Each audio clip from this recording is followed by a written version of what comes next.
Good afternoon and welcome inside the Fargo Dome for North Dakota State University football here on NBC North Dakota Sports. Brian Shaw and Lee Timmerman joining you. We'll have the call coming up as the Bison host Western Illinois in the 41st annual Harvest Bowl here at the Dome. November is a time that teams emerge as either the pretenders or the contenders. North Dakota State over the years has been very, very good in November, and it's catapulted them into the playoffs. So a big test here against Western Illinois, who's playing for their playoff lives today. They certainly are. For Western coming into this game at 4-4, and for the Leathernecks to have any hope of reaching that next level, they have to do something in here that over the years, I guess they've been able to do, which is kind of strange when you talk about this series and these two teams. North Dakota State, meanwhile, two big road wins, and they're big in the fact that they had to play with their backup quarterback on the road for 2 games, and he's performed very well. He certainly has. What's interesting about the offense is I think in terms of total production and number of yards, the Bison have been about the same with Wentz and now with Easton Stick, but of course the way they're getting those yards, much different. The ground game on those 2 road wins has been fantastic. 640 yards rushing the last 2 weeks. North Dakota State hoping they can continue that ground attack today against a very stout front on the defensive tackles. We have the national anthem coming up. We'll go to the field. Oh, say, can you see by the dawn's early light what so proudly we hailed at the twilight's last gleaming, whose broad stripes and bright stars through the perilous fight o'er the ramparts we watched were so gallantly streaming, and the rocket's red glare, the bombs bursting in air, gave proof through the night that our flag was still there. Oh, say does that star-spangled banner yet wave o'er the land of the free and the home of the brave?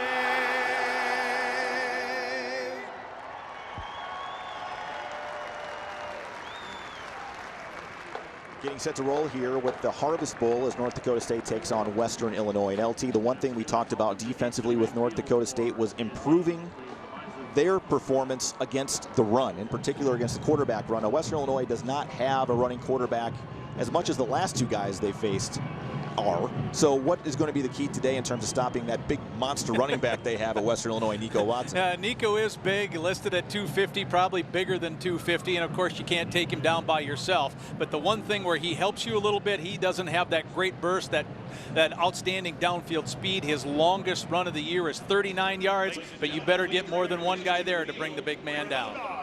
Talking to the coaches as well, we said, how's your health? How's everybody doing? This is getting to the point in the season where guys are getting nicked up, and both defensive coordinator Matt Entz and Tim Polasek both said they're about as healthy as they have been so far this season.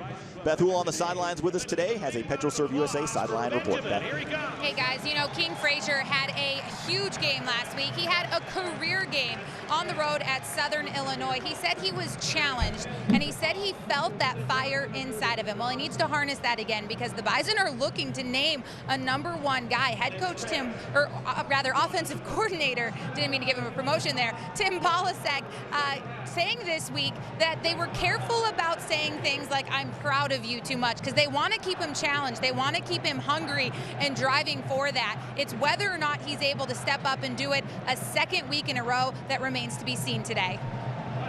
Thank you so much, Beth. And it was good to see, I think, for North Dakota State, the positivity to see them pop the big run. We have not seen the explosive runs until last week. Well, the Bison had 4 plays of 50 yards or longer last week, and a couple of those from Frazier in that running game. Of course, you need the blocking up front, which he got, but yeah, you need to finish, and he finished into the end zone. And I think that's one of the things and one of the reasons what Beth was talking about that's kind of taking him to the top of the depth chart right now. Another guy that has stepped up to the top of the depth chart at safety is Robbie Grimsley, the true freshman. Chris Poor has been moved to linebacker. Grimsley sounds like he's going to be playing close to 60 snaps at that safety position.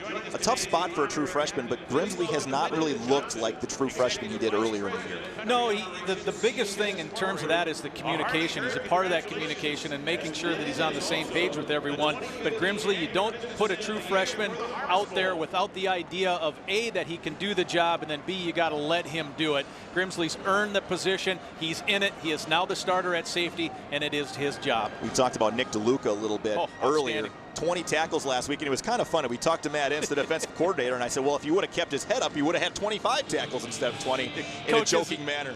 Coaches are never happy, are they? 20 is great. 25 would have been better. Because you didn't keep your head up. Yeah. So something to still teach the young junior that's certainly come into his own.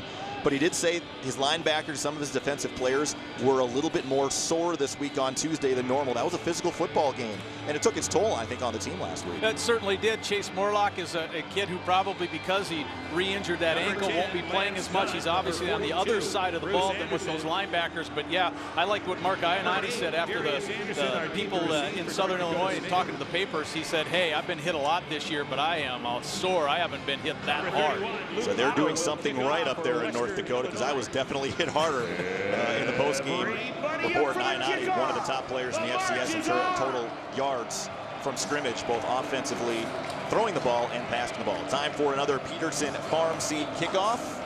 Kick off your planning season with Peterson Farm Seed. Luke Otto on for the kickoff duties for Western Illinois today. The Bison will try to get a return here as this one angled is towards the sideline and out of bounds, and North Dakota State will have great field position, and good job there by Darius Anderson not trying to field the punt as it was just a yard out of bounds. Yeah, don't put yourself in a bad position. We've seen it before. In fact, the Indiana State game, the way that started for the Sycamores when they stepped out of bounds at the 3, never got right after that.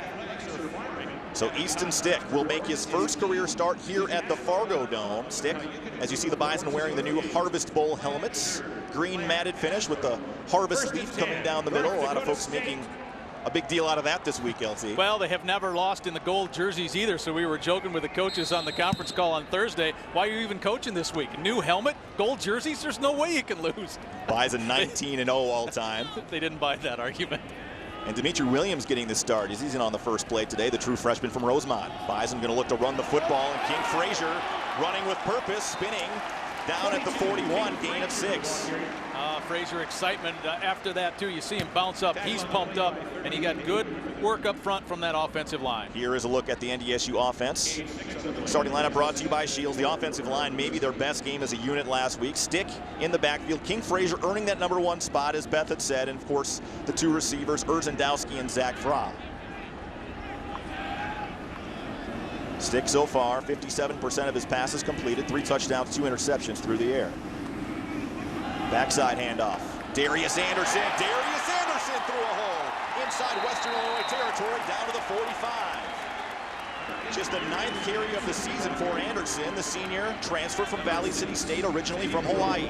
Nodak Mutual Insurance replay. You mentioned weak side, but it wasn't weak after the Bison pulled a bunch of guys to get in front of him. That's one of the areas of attack they thought could work today on the ground. You got to remember, Western Illinois last year physically matched and at times exceeded NDSU in that game in Macomb. So the Bison obviously have made that a point of emphasis this week.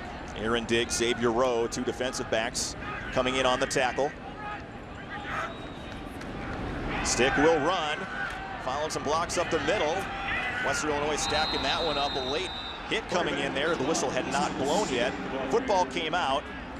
Western Illinois saying they have it, but they do not play his whistle dead. Gain of 3. Shield starting lineup for that Western Illinois defense. Very stout up front. That's where they're strong. John LaChapelle, listed there, is actually out for the season. He is not playing today. Pete Swenson starting in his place. Chris Harley, Gavin Ricketts, 2 seniors. The secondary, very young. 2 sophomores and 2 freshmen starting at the safety and corner positions. Safeties is a better position group than the corners have been. Corners have been an issue. Linebackers, both sophomores, both pretty good, but those 2 guys in the middle, the strength of the defense. Stick will throw, has a receiver open downfield. It's caught. What a catch. Touchdown, North Dakota State, Zach Fra. Oh, these kind of make you smile. He picked it off the back of the defender. Frog gets matched up on a linebacker and a backup linebacker anyway. What a spectacular What a catch. ESPN top 10, where are you? You got to find that one from number 82. Like how you called him out on that, though. Yeah, you got to. Maybe we'll see that one later. That was pretty good. That was more than pretty good. That was really good. It was phenomenal. Cam Peterson on for the extra point. The true freshman knocks it through. North Dakota State quickly, 2 minutes in to the football game, has grabbed a 7-0 lead here over Western Illinois. Well, what was my prediction, Brian, when we were sitting around talking? That I think Stick's going to get one deep today. They did on the first drive with the help from Zach Braw, who has kind of, you know, hasn't been in the passing game a whole lot. It's been Stick and his high school buddy Erzendowski really getting a lot of the connection through the air. But boy, when you throw it up, give Braw a chance to catch it, man, that was just gorgeous stuff. Well, Easton Stick, Tim Polisic said, had a really good week. He's improved. He's learning from his mistakes, and that's the encouraging thing. The other thing, too, we should say about that touchdown catch with Braw, he is now tied with Tim Strelo for most touchdown receptions all time here at NDSU. Quite a feat. He's pretty much broken every other receiving record here. The 6th-year senior. Another look as Stick hung in there and delivered a nice football. Oh, that's cow, awesome. is that a catch? And then he kept his feet, and the defender couldn't believe it either. He doesn't even know the ball's coming. He never turned his head around. And Braw, boy, we've seen him make plays in the last 6 years on the ball through the air and make adjustments, but I don't know if he can get much better than that. The march is on. Ben LeCompte on for another Peterson Farm Seed kickoff. Kick off your planting season with Peterson Farm Seed. Lance Lenore back deep for Western Illinois. Dangerous returner, number 7. LeCompte will hang this one up. And taken by Stacy Smith, who fumbled the football in the end zone, and he will just take a knee, and Western Illinois will start off at their own 25. First and 10, Western Illinois. Bison Nation, a reminder that your NDSU women's basketball. The Leathernecks will run a no-huddle offense, not as quickly as Southern Illinois runs it, but they will go quick at times. At times. It's more of a look type of a no-huddle. Oftentimes they'll set up, they'll survey the defense, then look the second time back over to get adjustments from the coaching staff, and then a clap. Norvell will use a clap as his snap call, so you'll see him clapping to snap the football. That's a little different. Teams in noisy environments do it different ways. He does it all the time, even at home. Trenton Norvell, the starting quarterback, a transfer from Cincinnati, a 3-year starter. And flags come out, and I think someone jumped early there for the Leathernecks. I'll start. Offense, number 66. 5-yard penalty. That's the center. Jacob Judd, sophomore from Clinton, Iowa. Yeah, you saw the flinch there. Judd was trying to move off to his right. So 1st and 15 from the 20.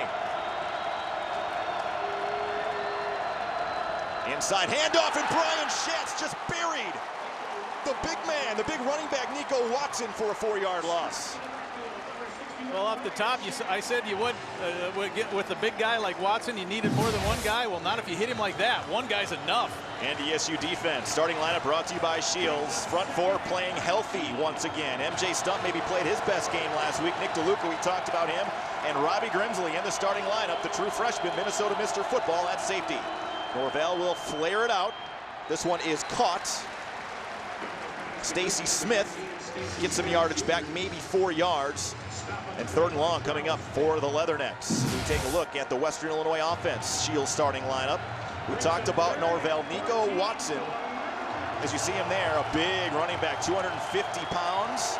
They really like the receivers in Lenore and Borsellino, but the offensive line at times has struggled, especially in these types of situations. Norvell has time, pressure comes. This one is out of bounds, incomplete. Borsellino, the intended target, and right there on the defense was C.J. Smith. Yeah, Smith was in a better position to make a move on the ball than Borsellino, the receiver, was, because the pass was probably 2 steps behind him. The pass was short of the first down stick, so actually Borsellino was running far enough to try to get the first down, but the pass was behind him, even if he would have been able to make an adjustment and catch it. So 3 and out for Western Illinois on their first possession, and North Dakota State should get pretty good field position here. And punting sometimes has been an issue too with Western. Eric Perkins calls for the fair catch at the 45-yard line, and North Dakota State leading 7-0. We'll have a short field to work with once again. North Dakota State leads at 7-0 on the Egg Country Farm Credit Services scoreboard.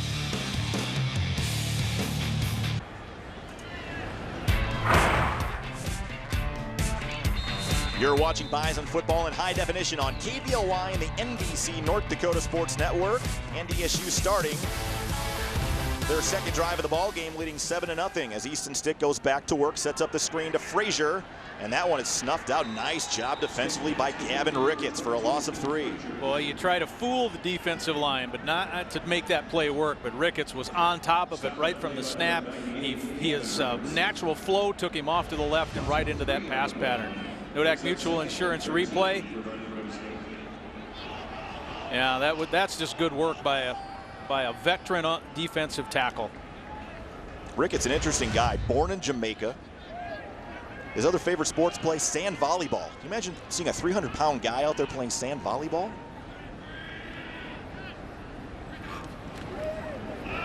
Stretch play. Frazier, not much. Maybe back to the line of scrimmage, and that's it. So 3rd and long coming up for North Dakota State. Well, this is the position that any offense is trying to avoid. That's the 3rd and long. But the nice play by Ricketts sets up this, and this is actually pretty good flow here by the Leathernecks. Boy, Brett Taylor really does a nice job closing there, LT. Taylor, one of the top tacklers in the FCS, averaging 11 a game.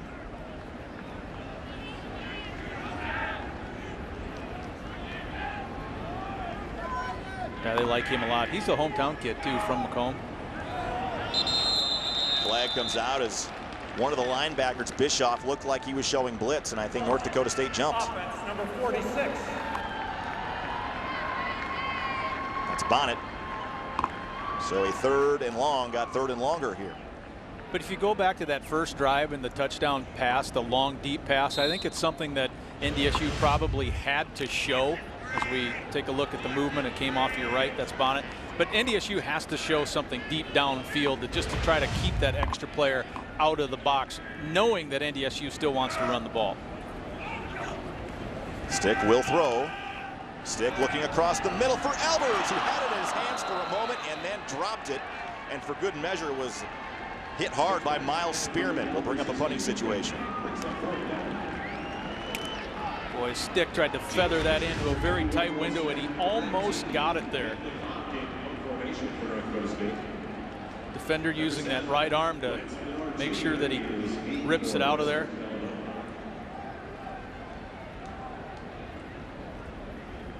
Almost. Pretty good coverage there by Adam Broad, the Will linebacker, as well.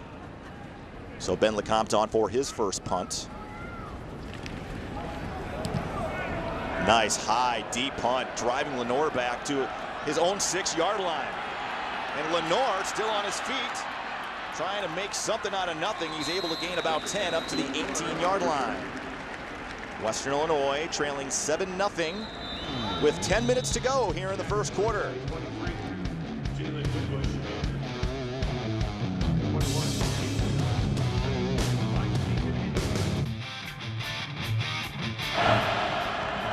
Bobcats game recap, 4 plays, 65 yards in just 2 minutes as North Dakota State has taken a 7-0 lead. Watson will get the carry and push the pile ahead. He is stacked up after a gain of 2 up to the 20-yard line. Again, Brian Schatz in there along with Nick DeLuca, among others. Western with plenty of read option looks, but most of the time it is not the quarterback going to run it. Keep in mind again, Norvell, unlike the last 2 weeks, is not a quarterback who's going to pull it down and run it very often. Norvell will drop it off. This is to the other running back. Western will use quite a few of them. Stacy Smith motion into the backfield, gains 2 more, and another 3rd and long coming up for Western Illinois. Here, G. Tucker did a good job to shed the blocker off his legs, kept his knees clean, and was able to get past the block and then step up and keep that from being probably about another 5-yard gain.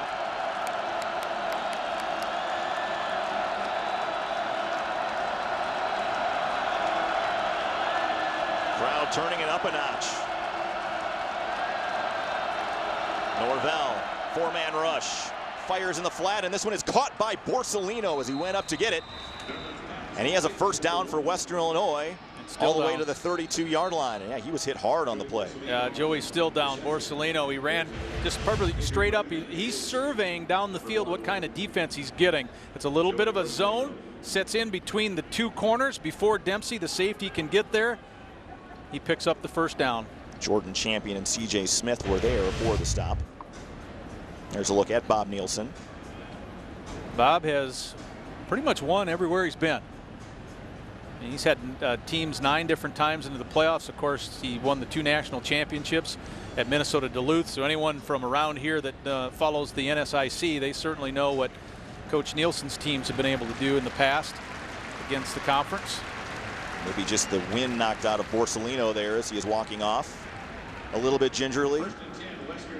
But you mentioned, you know, Lenore and Borsellino. It's been those 2 guys. Those are the main 2 guys in the receiving department. I mean, Borsellino came in with 37 catches, and Lenore had 51 catches coming into the game.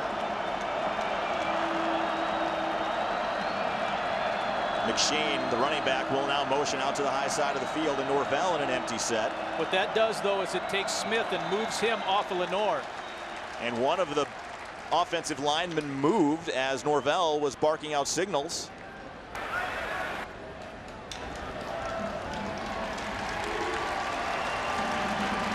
I think it was Zobrist who got called, but the offensive line was trying to go, hey, we were helped drawn off. Zobrist, the right tackle, 300-pounder. He's a junior. So 1st and 15 now for Western Illinois.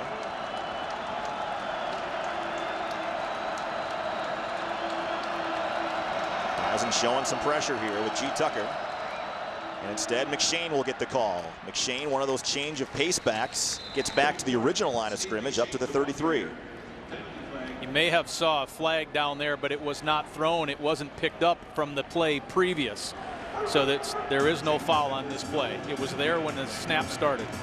McShane, by the way, just a junior, or freshman, excuse me, 3.8 average yards per carry, but he's been getting more and more reps as the season goes along.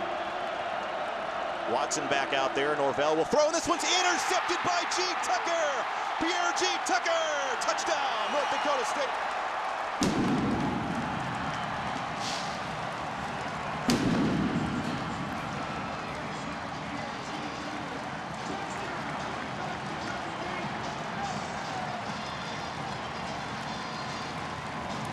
Anytime a defender intercepts the ball and takes it the other way, it's a quarterback mistake, and this was definitely a mistake. He's trying to hit the slant. The slant was not there.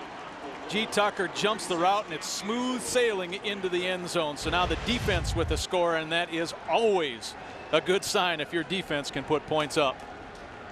First interception of the season, second of the career for Pierre G. Tucker, his first career touchdown.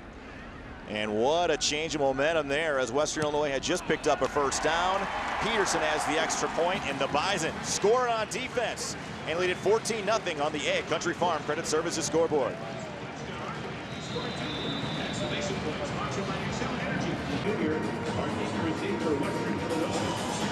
The Belleville, Illinois native, a homecoming of sorts last week at Southern Illinois, and now he has his first career touchdown here. And LT, break this play down for us a little bit. Well, there on the bottom part of your screen, that's where G. Tucker is, number 47. As a quarterback, if you do not get the linebacker that's going to clear, we'll look at it later. Well, the linebacker doesn't clear the zone. If he doesn't clear the zone, you never throw the slant. Smith, 2 yards deep, will take a knee, and Western will have it at the 25 once again, now trailing by 2 scores. Well, remember, this is right about where we were in the game against USD, a 14-0 lead for the Bison, and then things just kind of went flat. That's not happening today. I just don't think. You can't have a repeat performance of that. The team knows it, and it's not happening. 26 home game winning streak snapped against South Dakota here 3 weeks ago. The Bison certainly doing everything they can to make sure that next winning streak at home gets started today. There's a look at Norvell. the offense is just out of sync. Obviously, you can tell, not because he threw the interception. I go more back to the procedure penalties and the things like that. You can tell Leathernecks are not on the same page yet. Play action. Norvell to Lenore. And Lenore pulled it out. Came back, fumbles lost, and North Dakota State has another turnover. C.J. Smith yanks it out. MJ Stubb falls on it. And that's something North Dakota State has not done particularly well this year, is force turnovers, and they have 2 now in the first 7 minutes. Yeah, came into this game minus in the department. So a team with as many wins as the Bison have had, with a 6-2 record, a -4. Lenore split out in front of his bench, takes a little wide out cut. Now he's trying to dig in for that first down, and Smith yanks it out of there. The senior C.J. Smith rips it out, and I think Bob Nielsen was hoping forward progress was stopped and the play was blown dead, but we did not hear a whistle. Didn't look like it to me. It looked like Lenore was still trying to make a play to gain that extra yard. So North Dakota State now set up on a short field, already leading 14-0. Back to the ground game. King Frazier still on his feet following a Lucas Alberts block. He gets 4 yards to the 28. 12 personnel, 1 running back, 2 tight ends. Sometimes you get both tight ends down, and that gap split is so wide that you help widen out the defensive line as well. The Bison think they can attack something a little bit more on the weak side. That was a play kind of designed to go back to the boundary. Brought first in on the tackle, cleaned up there by Xavier Rowe.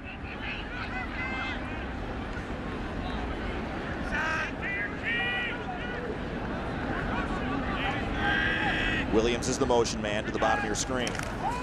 Stretch play. Bruce Anderson, his first carry, dragging Rowe across the 20-yard line. He's got a first down for the Bison. Same pre-snap setup, look, totally different play. The stretch, you'll see the pull. The center, Kunert's one of the guys that gets out in front. Little cut block from him. Anderson, who's, he had his banged up ribs. He feels healthy. Coach Polasek said he's ready to go, and he certainly ran very hard to finish that play to get the first down. Anderson playing so much and so often, we forget he's a true freshman. And most of these true freshmen, their seasons are now usually over. So for them playing here throughout November and December's going to test them certainly in the physicality department. Stick will keep it this time. Stick across the middle, short hop to wide open receiver. That was Andrew Bonnet at the 10, will bring up second down.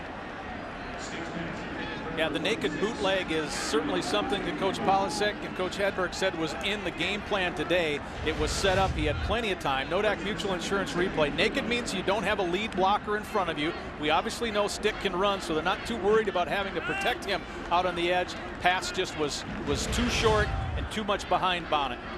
You can see Western Illinois there, boy, everybody went to that side of the field as they tried to stop run.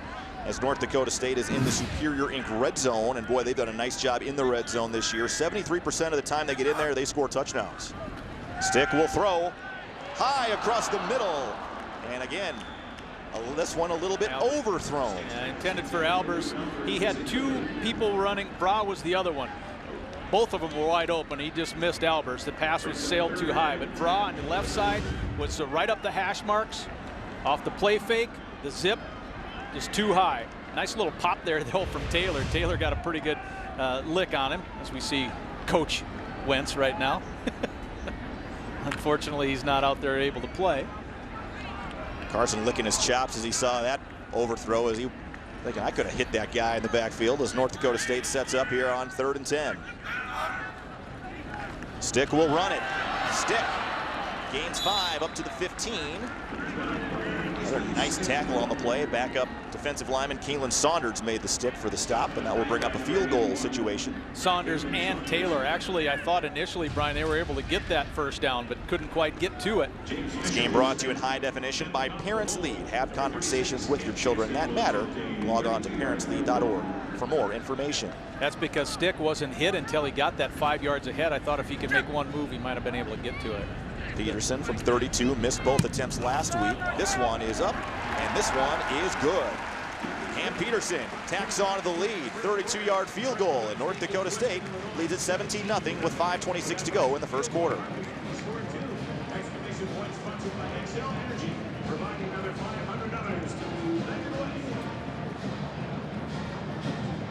Tim Polasek, the offensive coordinator for NDSU, LT, telling us this week that we really need to get off to a fast start, and that's something they have done here. We'll see how Western Illinois responds on this next possession. Certainly defense has helped out with the pick 6 and then the forced fumble right there. But I think a little bit of last year is influencing part of this year, because last year was the game, if you recall, in Macomb, that NDSU kind of had the emotional letdown, and the Bison didn't play very well in that game and probably didn't deserve to win, but found a way to win. And so I just, you don't want a repeat of that. You know, you don't want what happened on this field the last time that they played here against USD, and so that's why I think it's just not going to happen. The Bison won't allow that negativity, if you want to use that term, to kind of crawl in there and become part of the mindset. Well, Western Illinois could certainly use a spark and maybe try to get it here on special teams. Now, LeCompte certainly kicked away from Lenore, not wanting to give number 7 a chance. As we're set for another Peterson Farm Seed kickoff. Peterson Farm Seed proudly brings you the Bison kickoff, as well as a product lineup that gives you every reason to stand tall. Yeah, it's going Smith's way again. He'll return this, though. At his own goal line. Hit initially, still on his feet, and then wrapped up by Chris Board at the 22. DeLuca was the man who came flying in there trying to make the hero tackle back around the 10, but couldn't get in front of him quite enough. You talked about Western Illinois, LT, not really getting in sync. You get a feeling they just need to get a couple of throws or a couple of runs and a couple first downs just to get moving a little bit here. Well, if they're not going to get more than 3 yards running the big man, that's an issue, I think, for the Leathernecks. And Watson, again, missed the first 2 games of the season. When he came back, gangbusters, but the last 2 weeks, it's been tough sledding for number 41. There he is. He's not getting anything there. Gang tackled right at the line of scrimmage. No gain. Aaron Steidel in there. Stanley Jones as well, the freshman from Bismarck. And Caleb Butler also in on this series for North Dakota State. Well, you just mentioned 3 defensive linemen, so what does that mean? That means the offensive line didn't come close to doing its job. They didn't move anybody on this play. Stumthwaite makes a pretty good initial stop, and then the Bison are there to make the gang tackle. Again, it's Watson. Bison plugging it up again. Gain of 1. 3rd and 8 coming up. But the strength of the offensive line for the Leathernecks too has been the inside as well. The guard and 2 centers have been the best run blockers. A little bit more of an issue at the tackle positions. 3rd and long. Well, if you got your hand in the dirt, you're wetting your chops on this one. Bison bring extra attackers. Norvell's going to throw it up. Has a man deep. Stacy Smith incomplete. Boy, Leathernecks got what they wanted, one-on-one against your freshman safety. Lenore runs a short little out, so that takes Smith out of the play. There you saw the 2 blitzers up the seam. You beat the safety deep, and then you can't drop it in there. If you're on the road, those are the passes that you have to connect, and you have to take advantage of it. And now you're punting the ball away again, down by 17 points. So North Dakota State will get the ball back here once again. And again, we're only through 11 minutes in this football game. Western Illinois, 2 punts, 2 turnovers. Perkins at the 25. Trying to jitterbug around a few guys and got a couple of yards up to the 29.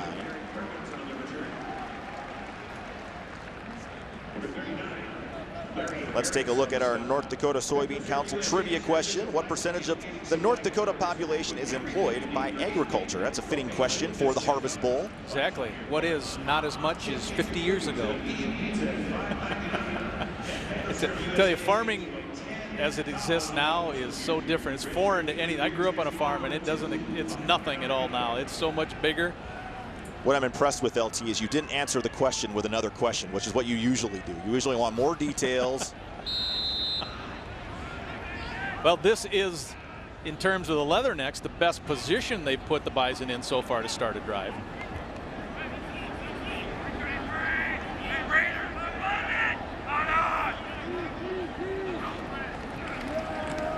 Hand off again.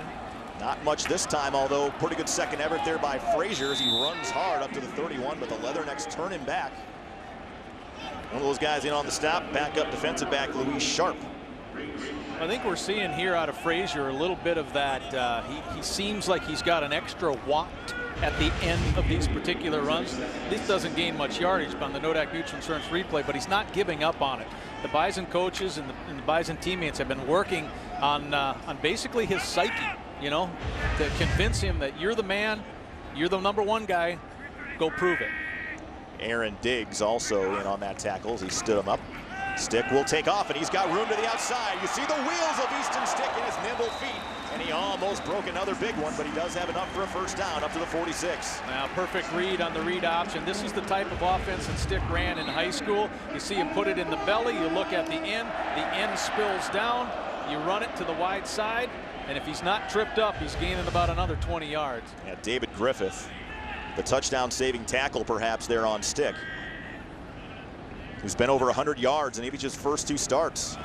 This one is handed off to Chase Morlock. Chase nursing an ankle, does gain 2 up to the 48. And again, Brett Taylor in on another tackle along with Griffith and Adam Brott. The thing that Morlock just can't quite do is make that extra move. You know, he still runs straight and runs hard, but. Answer to your North Dakota Soybean Council trivia question: what percentage of the North Dakota 18. population is employed by agriculture? I think it's bigger than that. 24. Okay. Give or take 6%. We'll give you the. Oh, I'm within the margin of You're error. within the margin of okay. error. 2nd and 8 coming up from the 48. So nice of you to try to make me feel good. Stick will keep it again and roll. Fires on the run. Caught. Erzendowski stayed in bounds. Lunges ahead to the 38. On the coverage, Timothy Smith for Western Illinois, but that's another first down for North Dakota State. Well, I thought his foot went out of bounds right at the 41, but we'll see here. You fake it. You gave it to Morlock the last time. It's a boot. Got Bonnet with a little bit of a help. And there's his right foot that I thought stepped out, so the Bison will get 3 extra yards on this play. You talked about the half-field reads. They're trying to keep this simple for Easton Stick, aren't they, LT? Yep, Stick, once he makes his initial move, you're not supposed to look at the other side. Don't tempt yourself. If it's not there, run it. Jack Planker's jumping early there, and that'll cost North Dakota State 5 yards. Well, we got an opportunity here to talk maybe a little bit more about Stick and in the passing game. False start, offense, number 70. 5-yard penalty, first down. What the Bison are trying to do with Stick in the passing game is he's been a little bit late with his feet, and he's been just a little bit late with his eyes. You have to remember that you had Carson Wentz, who read everything fast, quick, and had a cannon for an arm. So the passing game is geared still toward the way that Wentz did it. So they have to get Stick speeded up a little bit, and he went against the first-team defense in practice this week just to try to get his reads a little bit quicker. Looks like the same kind of play as Bruce Anderson. A big burst up the middle. Cut down by Timothy Smith, but he's got 9 yards up to the 35. Planker's making up for that. Look, check number 70. You'll see him bury a linebacker. He's being held. He has some help, but that's pretty good work inside.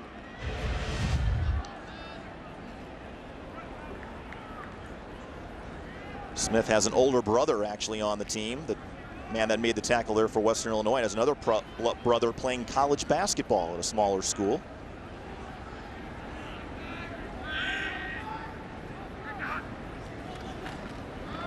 That's Frazier hopping through the hole, and King Frazier is running determined today.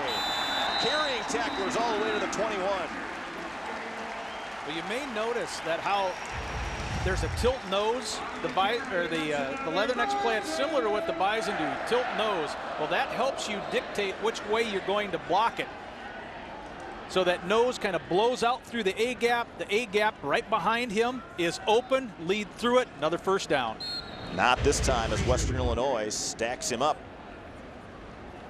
Nice job by J.J. Veloz, who got in there along with Riggs Baxter. And Veloz, a guy we really should talk about, LT, actually made a bone marrow donation a month ago.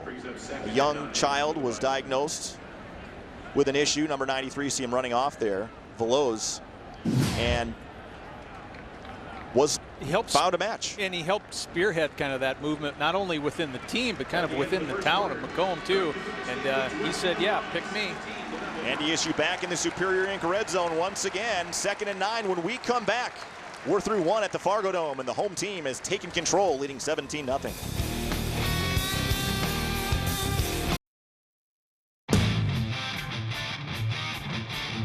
Take a look at our new seed fan cam. Interesting selection. There's one of the younger fans. Another younger fan is missing some of that game. And of course, our favorite disco-wearing, Bison hat-wearing fan. He always gets in at least once a game. Dunn in at tailback right now. Lance Dunn did fumble last week against Southern Illinois. Played sparingly after that. Bootleg here. Wide open, Urzendowski. RJ got it! Touchdown, Bison!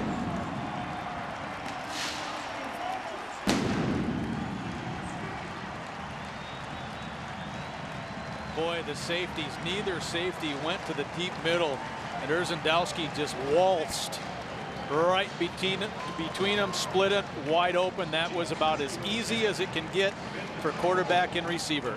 Boy, North Dakota State has had total control of this football game from the kickoff. They have outgained Western now 155 to 31 in total yardage, and we are only 15:06 into this game.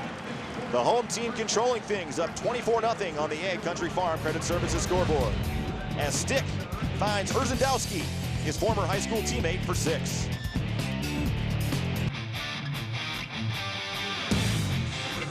North Dakota State leading 24-0. Outgaining Western Illinois 155 to 32.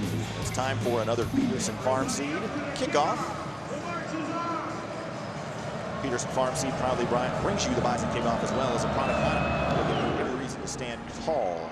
LeCompte will angle this one towards Lenore, and Lenore will also take a knee. And the Leathernecks again will start at their own 25-yard line. Boy, Nodak Mutual Insurance replay. Stick probably still, even though this ends up with the ultimate 6 points, I think the coaches may say you still need to pull the trigger a little bit quicker, but the safeties were so wide he could still get it in there. 8 plays, 71 yards in 4 minutes and 9 seconds. And the Bison are clicking on all cylinders here in the first half.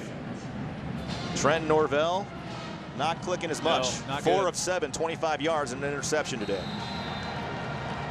Well, one of those completions ended up in a fumble, ended up in a turnover. 3 receivers bunched to the bottom of your screen. Norvell will throw it there. Smith is going to throw it deep for Borsellino, and he threw him by about 5 yards. Incomplete. Beth Houle on the sidelines for us today as a PetroServe USA sideline report. Beth. Hey guys, you know Easton Stick wasn't the only mixed change-up 2 weeks ago. Coach Kleiman and Coach Ince making the decision to move Jamar Kane, the defensive ends coach, down to the sideline with hopes of bringing a little bit of his passion with so many young guys stepping in that defensive ends group. All right, thank you, Beth. So yeah, one of those changes, of course, Kane in his 2nd year after serving as the defensive coordinator at Wyoming. Norvell under pressure, now is going to throw it out of bounds. 3rd and long again coming up as the Bison stayed in their lanes, and the pressure was applied by Stanley Jones. Well, I thought Western had a pretty good pass combination in terms of routes out there.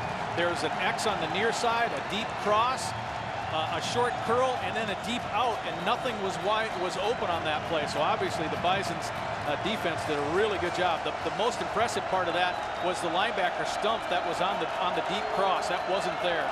Ambrosius on the pressure there, not Stanley Jones, as Norvell under pressure again, going to throw in the flat, and this one is caught by Lenore. He slipped to tackle and got a first down for Western Illinois, and that was much needed for the Leathernecks. One of the interesting things the Bison coaches came up with it over the course of the last 4 games, Lenore has played on his team's sideline 95% of the snaps. There you see the catch on the ISO. Smith misses the tackle, and you pick up and make that, and you make the first down. But that's why C.J. Smith is on that side, because Lenore always is. And there is a run. Very rarely do we see Norvell take off with it. That was a quarterback power gain, 2 yards. Yeah, Bison defended pretty well. Yeah, that was a design run, no option, nothing on that. Just give the Bison defense something a little bit different to look at. Because earlier this season, quarterback run has been an issue at times for NDSU. Where Brian Schatz is wreaking a lot of havoc in the middle for North Dakota State. Norvell to throw, hit, And this one sails high, wide, and out of bounds. The intended target, Jalen Ackland.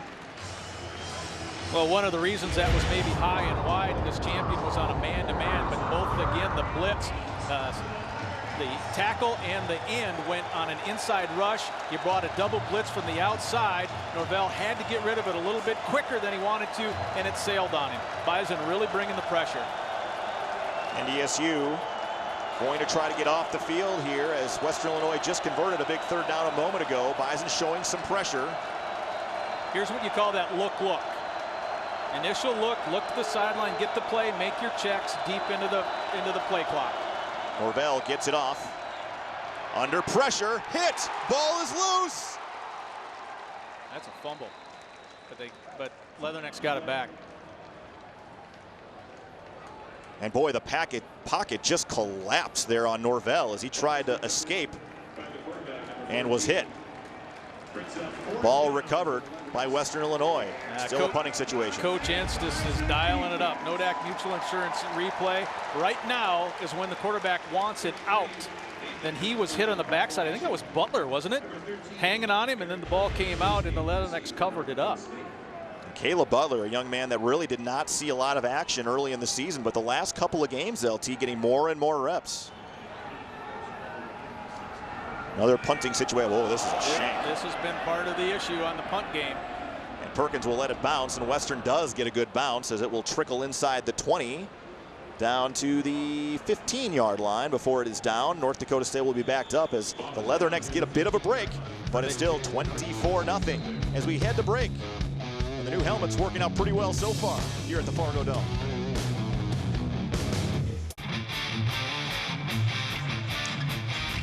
This game brought to you in high definition by Speaks Volumes. Remembering that one drink isn't always just one drink. Log on to speakvolumes.nd.gov for more information. Bison offense back on the field with a 24-0 lead.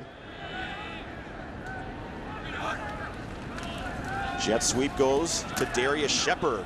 The redshirt freshman took a pretty good pop on the play from Aaron Diggs and Xavier Rowe, both in on that stop. Yeah, Diggs has no problem coming down from his safety position and getting the tackle. That's you look at Rowe. He's the corner. Diggs, number 5, is the safety. And the stuff we watched on tape, I really like the way that Diggs played. He's a sophomore, has a couple of interceptions, had a 95-yard interception return against UNI earlier this year, but I like the way he looks. His aunt actually played in the WNBA. Pretty good bloodlines. His dad played Major League Baseball with the Cardinals and Brewers. Frazier getting the call. This time squeaks through a hole. Open field tackle on the play by Adam Brott, but not until King picks up close to 6. Well, Brott makes the tackle, but the thing I like about this, and you'll see on the Nodak Mutual Insurance replay, there's first contact, and there's about 7 more yards. So yards after contact. Frazier, pretty big kid. We've seen him run hard today. Weighs about 215 pounds. He's just had a little extra emphasis on the back end of the runs today, don't you think? I feel like he's run really hard the last 2 weeks. He popped those couple last week, LT, and it just seems to carry over here today. A lot of pre-snap movement, a lot of motion today, but not quite the right look that NDSU wanted. Chris Kleiman will use his first timeout on this 3rd and 2 coming up, a manageable situation for the Bison. You know, for Western right now, Western kind of looks like a team on both sides of the ball that just can't wait to get to halftime and start to make some adjustments. Then all of a sudden you look up at the clock and you go, oh my goodness, we still have 11 minutes before we can get into the locker room. Well, it just feels like, you know, even when they were down 7-0, maybe still in it, but that pick 6 really seemed to change everything for body language and everything else. Stay tuned at the half. Your first half stats report brought to you by the North Dakota Certified Seed Producers. Also at halftime too, Beth had an opportunity to talk with Carson Wentz, and we'll have that as well because Wentz got a real nice invitation in the mail this week. He obviously can't play now, but he's got some football in his future, and he'll have an opportunity to play in front of the pro scouts, and that's what Beth was talking with Carson Wentz, or Coach Wentz as I've been calling him lately. He just smiled when I called him that earlier this morning. And Carson with the headset and streak close, still trying to stay involved, and certainly has helped Easton Stick in his first couple of starts at quarterback. Anderson will motion into the backfield. Stick will run. Stick needed to get to the 35, and I think that's where he got. Should have enough for a first down. One more point with Wentz. You know, he broke his wrist, obviously, which is not a good thing as we watch the replay and we see Stick get the 2 yards that he needed. But the thing that, since it's his wrist, that allows Carson to do, that's to obviously stay, you know, active and in shape with his feet. He's still able to do all of the things that he needs to do technique-wise with his feet to be ready when his next chance is, whether it's for NDSU or for the Pro Scouts someday. 5 receivers, empty backfield here on this set for North Dakota State. It's been a good quarterback run set. Stick will throw. Open receiver is Shepard downfield. And Shepard is off to the races. Down to the 22-yard line. And another bomb as a flag comes in.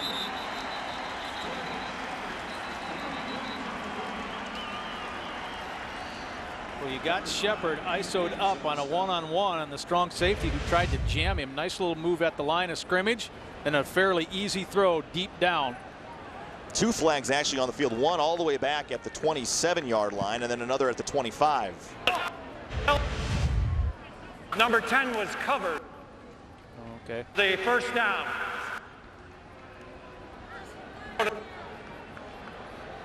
Well, the ineligible receiver, that was Lance Dunn. So somebody needed to be off the line of scrimmage, and they weren't. I still didn't pick up what the one down here was, but they were both against the Bison anyway, I think. May have been a sideline warning. With the penalty, makes it 1st and 15. Well, North Dakota State was flagged for that last week. In Carbondale, you got them both, the warning and the flag. So that negates a nice gain for Darius Shepard, and the Bison backed up now, 1st and 15 from the 20. It negates one of Stick's best passes that we've seen him throw this year. Stick back to the air in the flat. Ooh, that was a dangerous pass. Shepard makes the catch, gains about 8 up to the 28. Well, the reason it was dangerous is because the man running the fly pattern didn't take the guy with him. There was a read on that far side. I think that read was made by Timothy Smith. Smith is off the receiver, breaks on the ball, and almost has the pick 6. Hey, why not? You're down by 24 points. It's time to gamble if you're this Leatherneck defense, and he gambled, almost made it work. There's a look at Shepard, having a great redshirt freshman year out of Blue Springs, Missouri. Back to the ground game here as Frazier hops a couple of tacklers up to the 30 before he is stacked up again. Taylor at the bottom of that pile. NDSU's been able to clear some space at times inside in the interior, but certainly not on that play. Harley, one of the athletes, number 92, 290-pound senior that was not moved. Harley, the transfer from Virginia Tech. And again, they got seniors across the board on that defensive front. Harley had a real good game last week. He had 8 tackles in that game last week. A 2-point loss at home to Youngstown State. Stick will throw to Zach Vra, who broke off his route, and this one sails out of bounds. And a misread there from somebody, and that will bring up a punting situation. Pass actually looked like it might have sailed a little too deep anyway, but it was pretty obvious that quarterback and receiver were not looking and interpreting the same thing at the same time. Vra broke it off, thought he had a soft spot in that gap. LeCompte will angle this one towards the sideline, and it will take a hop at the 18 and bounce out of bounds at the 14. Boy, Ben LeCompte does that as well as anybody in the country. He is leading the FCS in punting for a reason at 46.5 yards per punt. Kicking it away from Lenore as well. Bison lead at 24-0 on the Egg Country Farm Credit Services scoreboard.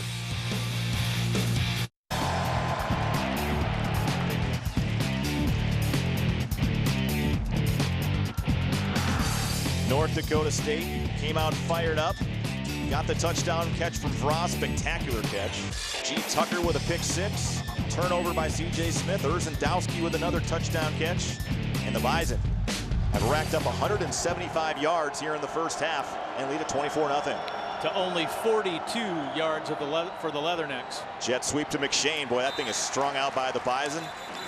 A number of players in on the stop, including Grant Morgan. Loss of 2.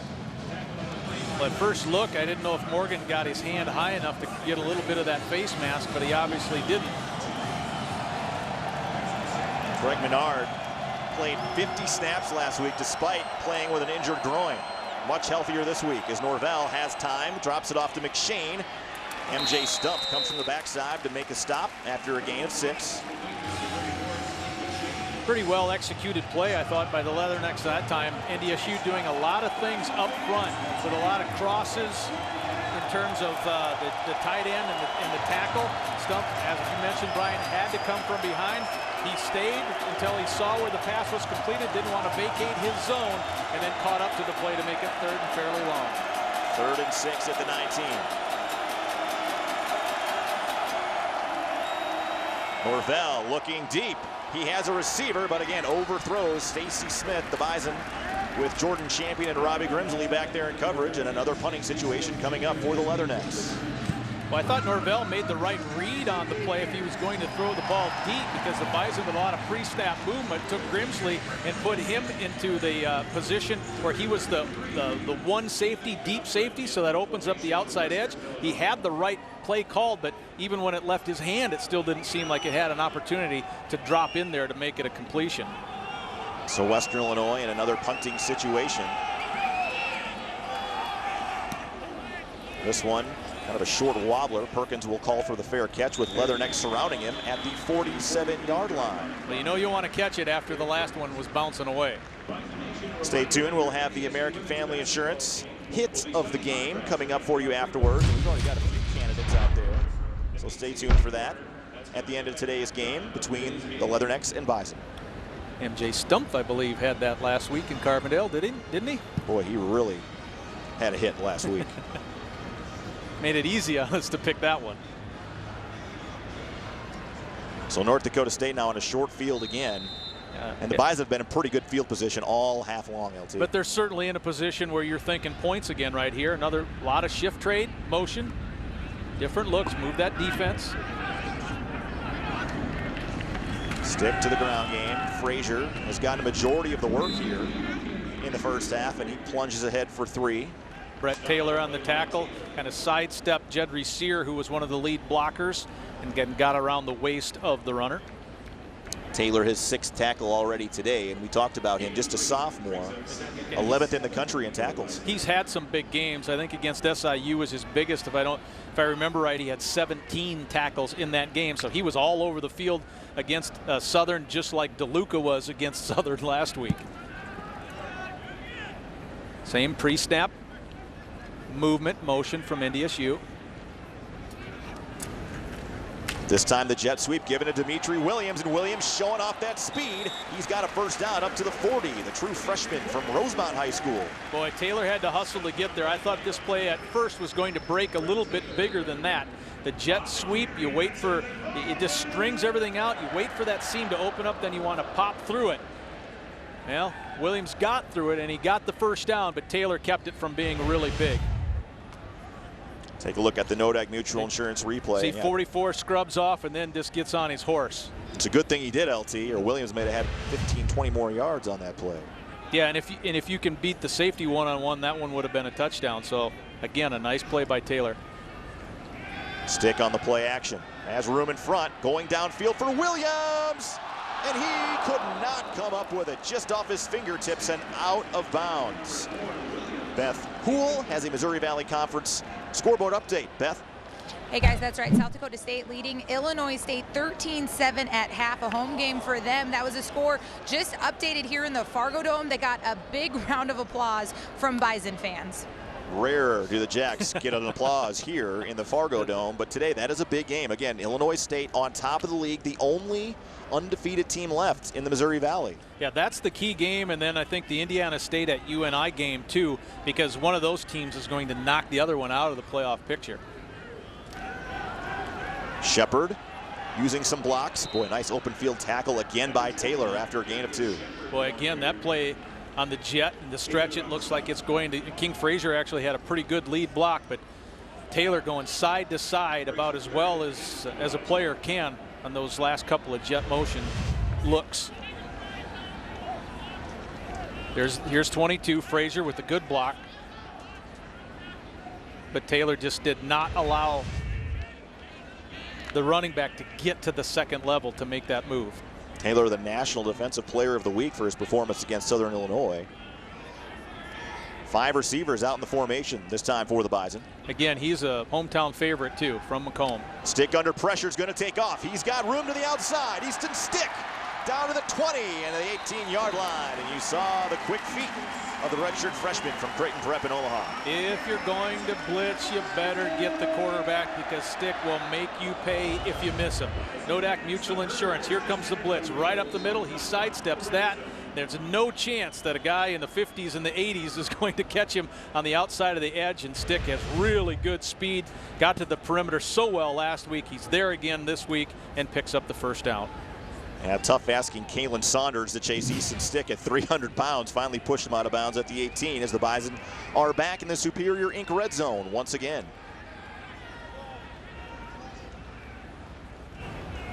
Play action.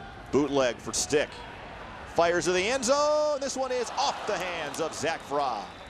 Incomplete.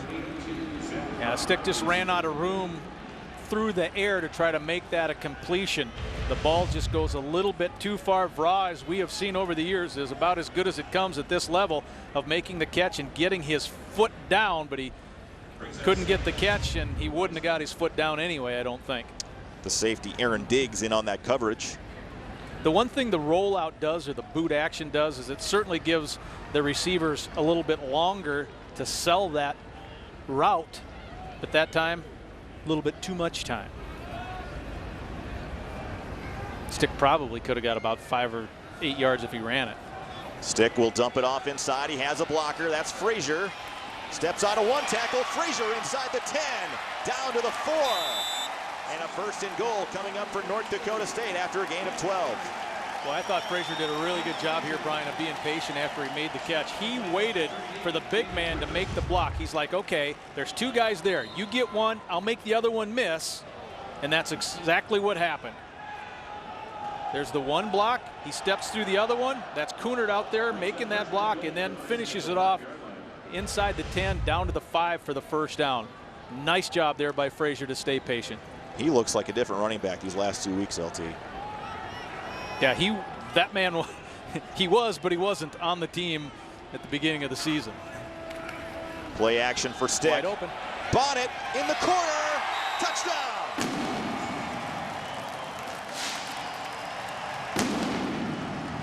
That's an easy pitch and catch because of the play action fake. It held everyone inside. No one went with Bonnet on a kind of a soft release. Not the most perfect pass in the world, but Bonnet was able to catch it and then get himself over. Sold the run pretty well. I guess the pass was a little better than I thought it was initially. Bonnet just has to get inside the pylon, knocks it down, and that means he's in it. Josh Smith was on that coverage and fell down as Peterson adds the extra point. And North Dakota State leads it 31-0 with 4:02 to go here in the first half. They have outgained Western Illinois 26-46 here so far this afternoon. Well, remember back when it was 14-0 in the first quarter, and we said, yeah, the Bison were in this position against the Coyotes, and then things kind of went let down. And just because of the talking with the coaches and the things that we've been around the last couple of weeks, Brian, and you know the sense of urgency, you just knew it wasn't going to happen this week, and it hasn't. Bison have kept the foot on that, on the gas pedal, slammed to the floor. Certainly still a lot to play for here in November, LT. I think the thought is if North Dakota State can win out, and again, there's still a long way to go. You got to go to Youngstown next week and the Missouri State here to finish up the season. But if they can win out, has a chance to be a top 4 seed, get a bye, and then host a couple of playoff games. Especially if the Jackrabbits hold on to their lead and hand Illinois State its first conference loss, then that scenario opens up even more of what you're talking about. It helps a lot more. That's why the Bison are cheering for SDSU this week. And the Jacks, if they can pull off that win, have a chance to be a top 8 seed themselves. And get a bye. And they're mostly playing with a true freshman at quarterback in Taryn Christian here the last few weeks. And he's performed well. Lenoir will take a knee. Leathernecks will try to get something going here, trailing by 31. You just go back to the things you kind of take for granted. You almost take for granted that LeCompte is going to drive this into the end zone, and that one of your best playmakers, Lenoir, is not going to have a chance to make a big play on a special teams. He didn't. He hasn't. And Norvell has thrown for over 7,000 career yards and on track to break some Western Illinois records as well, but he's had tough sled so far today here at the Fargo Dome. Bison have put the pressure on him. I mean, Norvell's had some deep passes down the field, but just not long enough to make that extra half step to get into it. Here he is again. Norvell on the out pattern. Nice job there by Lenoir getting the feed down for a gain of 8. Yeah, you sell the deep route, you break it off at 8. Nice timing pattern. Those two have done that a lot. You talked about Norvell's passing numbers. You know, Lenoir's got more receiving yards than anyone else who's ever played at Western. 3 catches, 27 yards for him. Norvell under pressure. DeLuca's got him. And a sack for the junior from Omaha. Loss of 4. I think Champion was on a jam on the outside, and he was looking for the slant. The slant wasn't there, and by the time he looked up, he saw a 4 and a 9 bearing down on him. I know DeLuca's going to get the sack, but you have to say thank you, Jordan Champion. Bobcat game recap on that drive for North Dakota State. 8 plays, 51 yards, and just 334 as Andrew Bonnet makes the reception, and the touchdown is second of the season. 3rd and long once again as the Fargo Dome crowd gets loud. Watson motions out. Norvell under pressure again. Tried to throw it, and it is incomplete.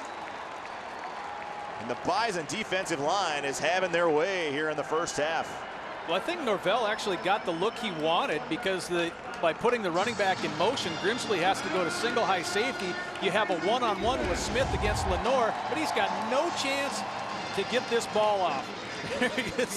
See, DeLuca just bearing down on him once again, and the Bison were all over him. No chance to pass that ball. He got the look that he really wanted. He's the receiver that he wanted, but there was no chance to get the pass off. Stanley Jones also putting pressure on from his defensive end spot. Matt Entz talking very, very highly about him this week as Perkin takes the return at his own 34, a little spin move, and then gets back to the 40-yard line. Tackle made on the play by Hunter Varga.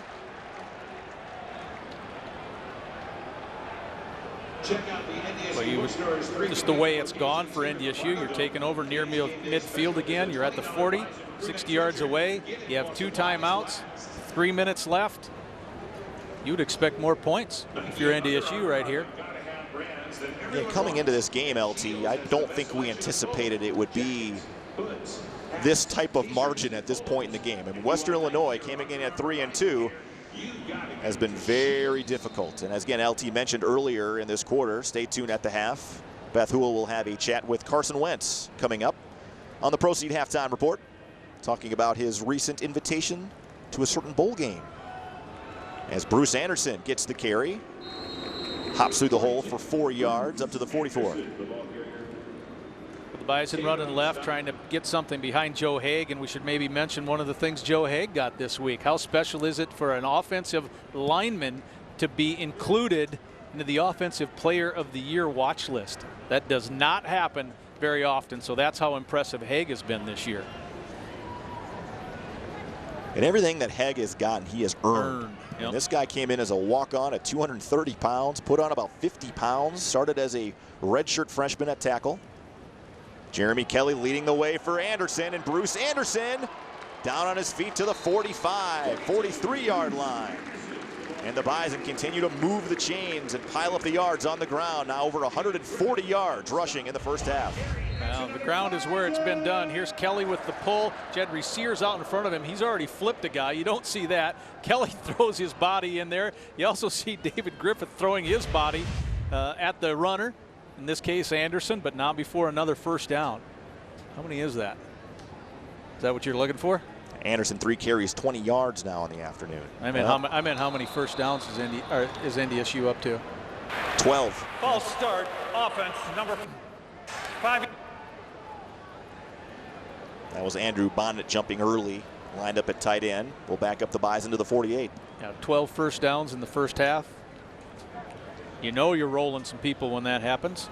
Meanwhile, Western Illinois just 2 first downs, and they have -2 yards rushing. So that has certainly been an area that Western Illinois wanted to establish was the ground game, and they have not done it at all. As Frazier upended at the 47 after a gain of 1. Well, we saw this a little bit last week too, where a penalty will slow your momentum down on offense. It just disrupts everything. NDSU was on a roll, first down, 5-yard penalty. You think 5 yards, that's not much. But it sometimes is just the gun that shoots yourself in the foot. Pete Swenson making the tackle there. And of course, the redshirt freshman was a tight end last year, moved to defensive end, has done a nice job there filling in for La Chapelle, who is now out for the season with an injury. Stick, design quarterback run. And he is tackled by Griffith in the hole after a gain of 4. That's what NDSU has done. You saw a little bit of a different look with Chase Morlock last week, kind of being the lead blocker. And this is Zach Johnson pulling to try to be the lead blocker. These are some things that, if you remember all the yards that Colin Kaepernick had when he was at Nevada, NDSU is running similar types of blocking schemes in the quarterback run game for Easton Stick. Saw King Frazier with a nice block in the middle there too, as well as he stuck Michael Bischoff. Taking a look at the New Seed fan cam. It is a gold rush. You'll see a lot of gold in the building today. And some pink.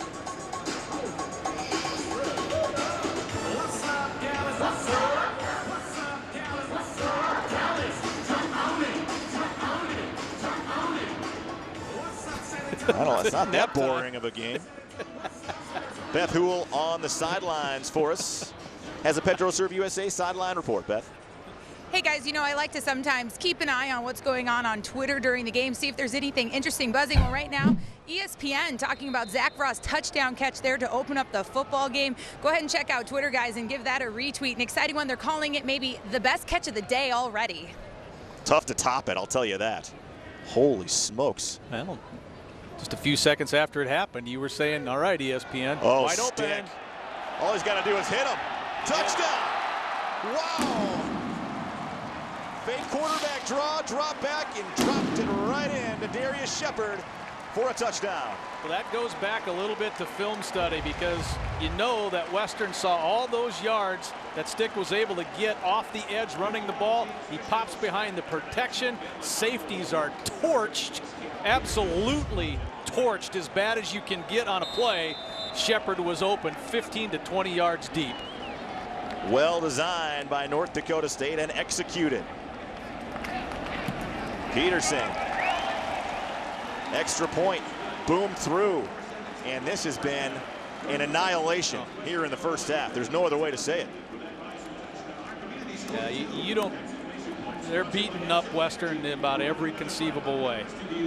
Defense has scored the touchdown, got some turnovers, no real pressure put on the, on the guys up front. Running game's going to almost 300 yards already in the first half. 291 yards rushing, which sets up plays like that. But your safety is just, well, that's not the first time the safeties have been beat today. Let's just say that. We should say this: 291 total yards. Oh, total yards. I'm sorry. Yeah. It feels like 300 rushing yards. Thank you. Good balance. 151 on the ground, 140 through the air.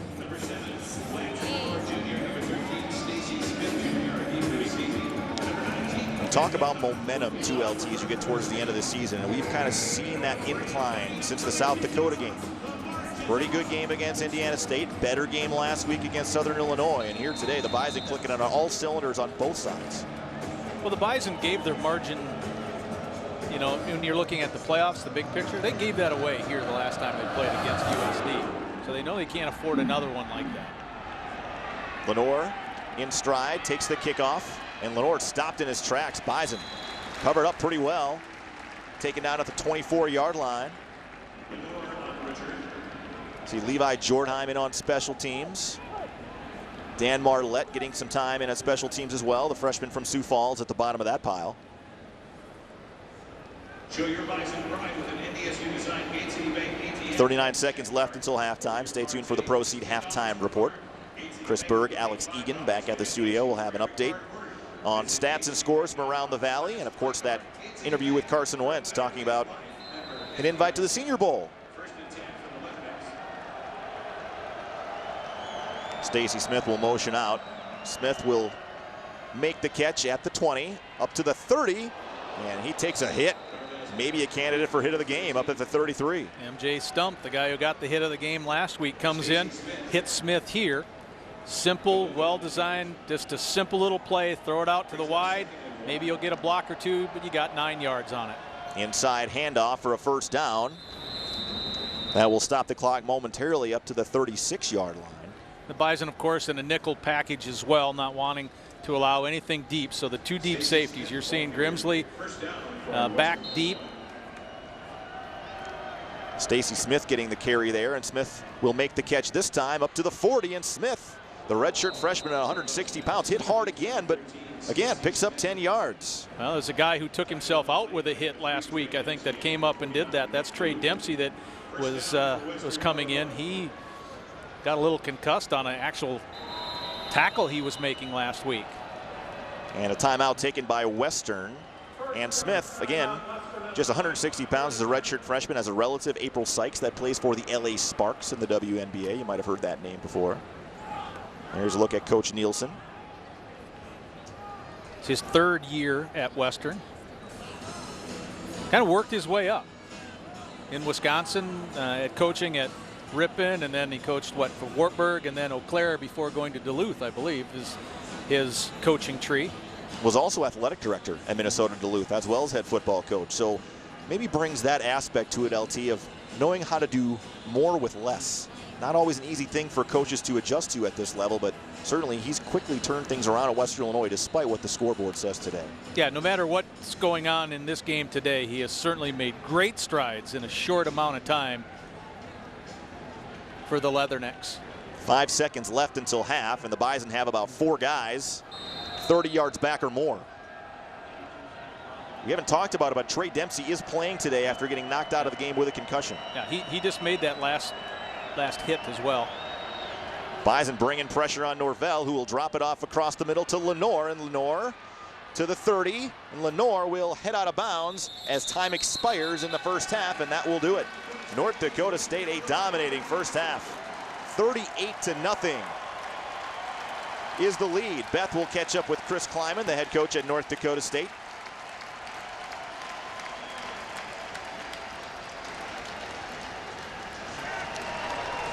Bison did not do much wrong in the first half of this one. And Beth with a PetroServe USA sideline report. Beth. Have to hear your thoughts on Easton Stick coming out and throwing the ball. He's just on fire. Yeah, we're doing a nice job offensively, kind of taking what they're giving us, and guys around him are making some plays, and defensively we're doing a nice job getting the ball back to our offense. Like you said, team effort out there, everyone playing well. How do you step it up in the second half now? Well, we've only played 30. Last I know it's 60, right, Beth? As always, he reminds me it's a 60-minute football game, guys. Back to you. Thank you so much, Beth. Stay tuned. It's Harvest Bowl, and the Bison off to a strong start, 38-0. The Pro Seed halftime report is coming up in just a moment. Darius Shepard, the redshirt freshman, making another catch. North Dakota State is rolling. Back in a moment. To the Fargo Dome. Getting set to kick off the 3rd quarter. North Dakota State leading 38-0. Brian Shawn, Lee Timmerman, and Beth Houle on the sidelines for us today. Ben LeCompte will boot it away, and Western Illinois has to get something going. LT, what are your thoughts on how the Leathernecks can get some momentum here in the second half? You go back to the basics, try to get a few first downs, and I think here for Western it's probably much better that they get the ball here to begin the second half. See if you can get something going, keep your defense on the sideline. Beth Houle, as I mentioned, on the sidelines as a PetroServe USA sideline report. Beth.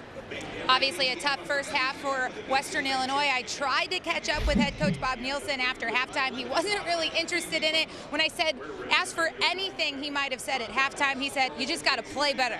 So that's, I guess, the message to his football team here for the second half.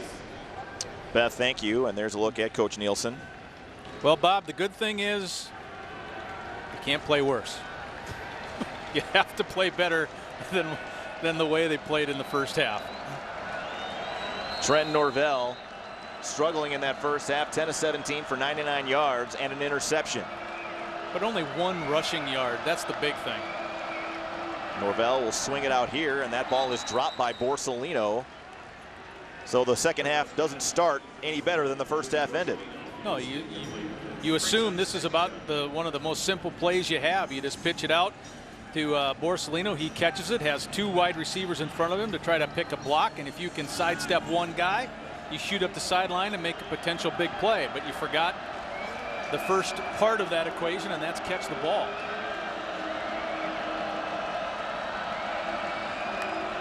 Nico Watson in the backfield has not been a factor today, although he will make the catch here. And the big man, popped by MJ Stump and Jalen Allison, but he's got enough for a first down up to the 36. I think it's a real big surprise that Watson had 1 net rushing yard. Nodak Mutual Insurance replay. This is obviously a pass, comes flared out. Just kind of wheels out a little bit from the backside and gets the first down. Borsellino has another chance at it, and he is stopped, still trying to step out of a tackle, and steps around Trey Dempsey and gains 3 yards up to the 40. But doesn't that surprise you a little bit going back to Watson? I mean, he needs 113 yards rushing in the second half to get his average of 114. I don't think he's going to get there today, but that is the biggest thing, I think, on the offense, that Western couldn't move the ball on the ground at all. And Watson drops that one. And Nico Watson, 4 carries, 1 yard. That's it in the first half. And 2 drops on simple little pass pattern plays. First one to Borsellino, this one from Watson. I mean, you just can't have that. Now you're 3rd and long. Western Illinois 2 of 7 on 3rd down in the first half.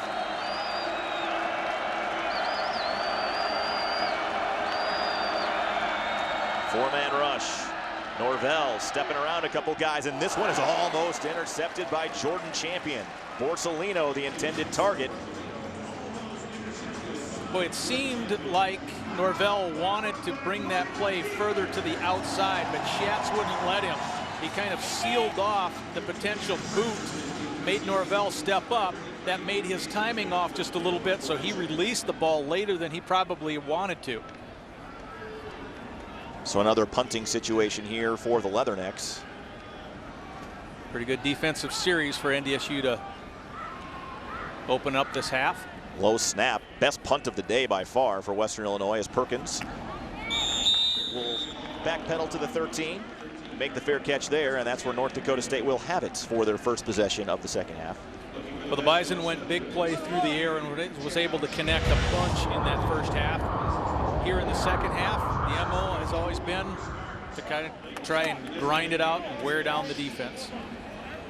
There's a look at Easton Stick, and Stick again doing it with his feet as well, leading the team in rushing in that first half with 6 carries, 450 yards. He's also 8 of 14 for 140 passing yards and 4 touchdowns.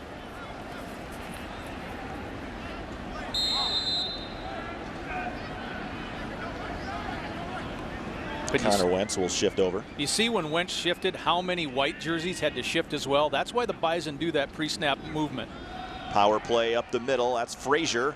Boy, he's been running real hard today, and he drags Brett Taylor for a gain of 8. Taylor had a hold of him, but Brott tried to get down along the legs of Frazier. He just bounced right off of Frazier. 35 is the guy I'm talking about. Down by the legs. He runs right through that one. Then Taylor goes for a little ride of about 8 yards. Frazier also having a productive day, as we mentioned, now 11 carries for 48 yards for King.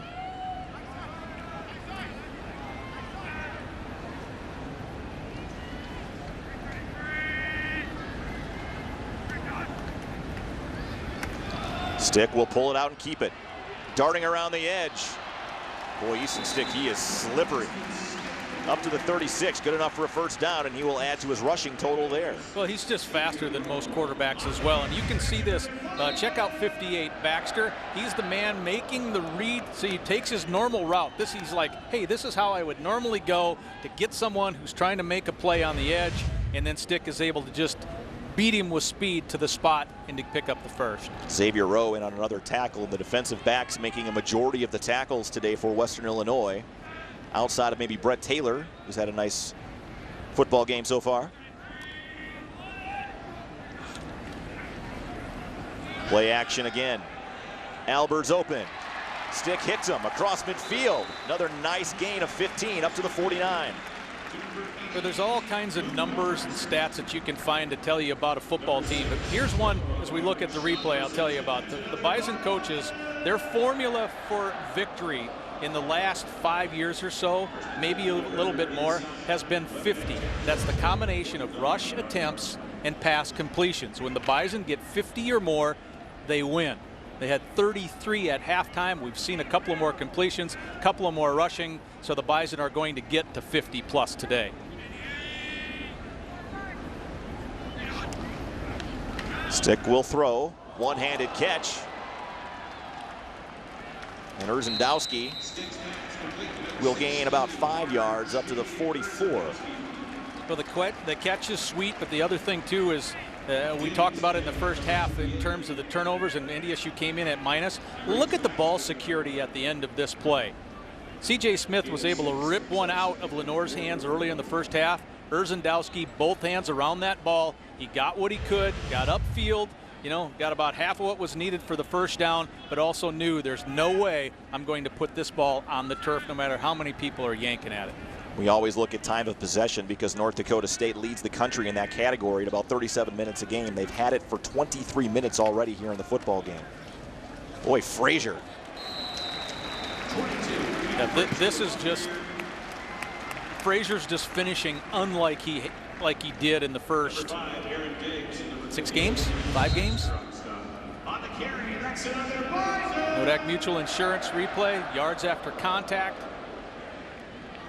But when you have 177 yards last week and some long runs for touchdowns, it gives you the confidence as well. And this is a good tandem of tackles in the middle for Western Illinois. I mean, very good. They're about as good as NDSU is going to face this year. Stick will keep it again, following a block, and Stick hit hard by Brett Taylor across the 30 down to the 27. Another big gain, and enough for a first down to the 27. Well, you mentioned the tackles, Brian. On that play, that's exactly who I watched. Watch the interior. Both tackles slanted left are taken off the play. So Stick reads that, comes back to the near side, and picks up the first down. But yeah, the Bison owned those tackles on that play, and they've done a pretty good job against them all day long. Yeah, Harley and Ricketts, they're looking a little bit tired, LT. They've played a lot of reps already. Yeah, Saunders and Nelson have also been in there. So there's 4 different guys that have been in at that tackle position, but it's Harley and Ricketts in there right now. Stick will keep it again. And Stick is going to take off this time, using Albers as a blocker, and Easton Stick. Got the first, I think. Yeah, he did, up to the 16, and another first down. And Easton Stick now nearing 100 yards, 86 rushing yards so far on the day. He's so dangerous, obviously, on the boot. Nothing there to pass it. Took off running. This game brought to you in high definition by Parents Lead. Have conversations with your children that matter. Log on to parentslead.org. The Bison once again in the Superior Inc. red zone, where they have been pretty much automatic so far here today.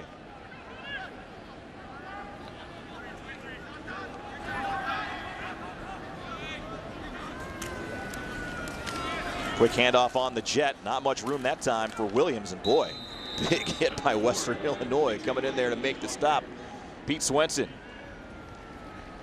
Well, Sear was able to cut his guy, but Williams couldn't quite cut in front of that early enough. Sear's number 30, he takes care of Brott. Brott comes down, stops the momentum of the play from Williams. You saw how he tried to cut inside of that, but couldn't do it.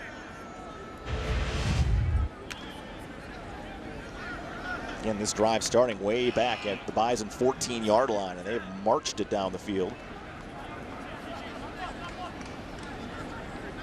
Moody, the motion man. Lance Dunn getting his first carry, using a block. Dunn to the outside, and Dunn inside the 10. Going to be very close to a first down, and he should have it at the 6-yard line. I mean, this drive has all the appearances that'll end up in the end zone, but even if it doesn't, then the first possessions for the Bison have been good ones. The defense, forced the punt, and now the offense has just got it all the way down to the 6-yard line. Nodak Mutual Insurance replay. Dunn trying to be physical at the end, and that last little bump with his shoulder is what got him the extra yard that he needed. So nice little physical play at the end of that run from Dunn. 210 rushing yards now for North Dakota State so far, and we got a long way to go in this football game. Frazier will not be denied, and he's in for the touchdown.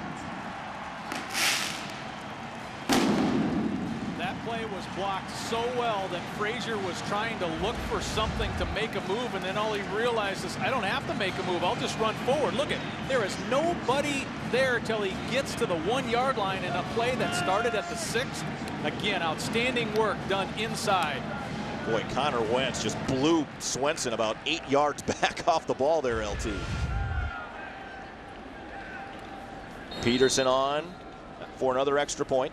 That was a solid performance by the offensive line on that drive.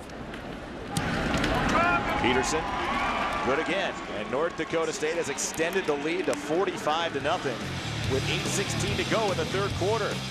And North Dakota State getting it done on the ground. And King Frazier has his first touchdown of the day. Bison lead it 45-0.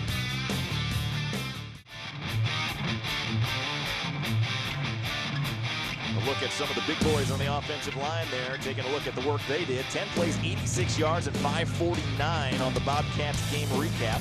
Capped off by a King Frazier 6-yard touchdown run. You could not ask for more than that on an opening drive from your offensive line to just go out there and continue to dominate. Peterson Farm Seeds proudly brings you another Bison kickoff as well as a product lineup. That'll give you every reason to stand tall, and LeCompte does what he does. Another touchback, and we'll take another break. 45-0, NDSU leads on the A Country Farm Credit Services scoreboard. 45-0 your score as North Dakota State leads it. Western Illinois going to try to get something going here with 8:16 to go in the third. First handoff of the day, and a nice run by one of the backup running backs for Western Illinois, Devin Moore. The junior from Jefferson City, Missouri, has a first down up to the 44. That's the best point of attack hole that Western has had to run through. Moore is just able to cut it right up. The Bison did not fit that as well as they would want it. That's one of the bigger plays of the day for Western.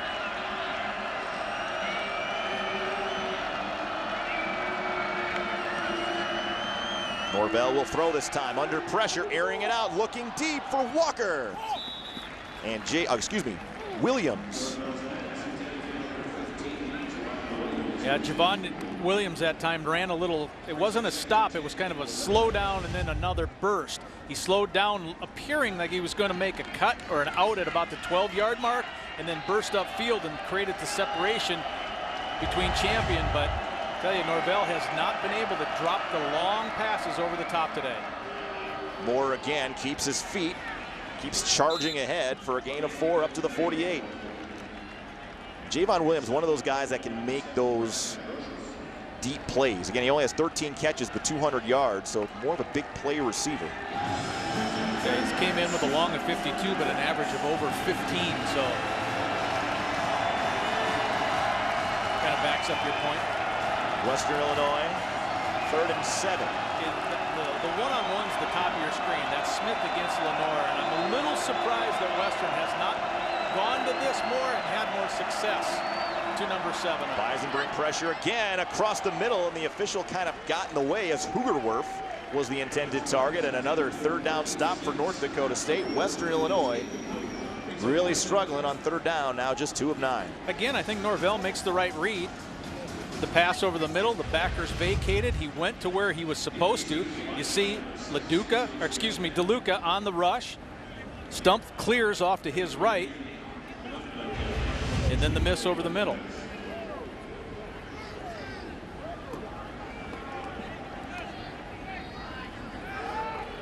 But I guess some days when you're just off, you're off, huh?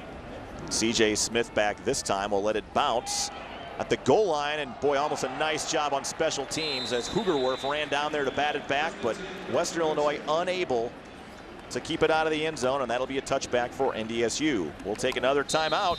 Bison lead at 45-0 on the A Country Farm Credit Services scoreboard.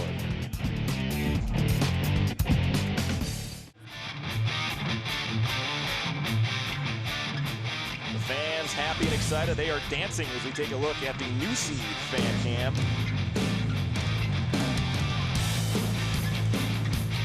Bison faithful excited their home team is taking care of business here on their home turf. Kids wearing a popcorn bucket on the Why wouldn't you? I guess that's a great point, LT. 6:51 to go here in the third quarter, and the Bison gonna run it again. And boy, they are just getting chunks of yardage now at will. And that guy is having himself a football game. King Frazier, another first down. Zach Johnson just pulls and gets the seal. Nodak Mutual Insurance, watch number 66, takes care of the guy at the point of attack. And Broth was too late to the hole. Frazier runs right past him. First down. 70 rushing yards now for King Frazier on 14 carries. Stick still the leading rusher at 86 yards. But again, I've been so impressed by the way Frazier's been able to finish his runs today. Power play again, and this time Western Illinois is there. Nice play by the true freshman Quentin Moon. Coming in from his linebacker spot to make the stop. Now, Moon kind of came in low and then almost popped up a little bit behind the play and was able to cut the thing off and throw it for a loss.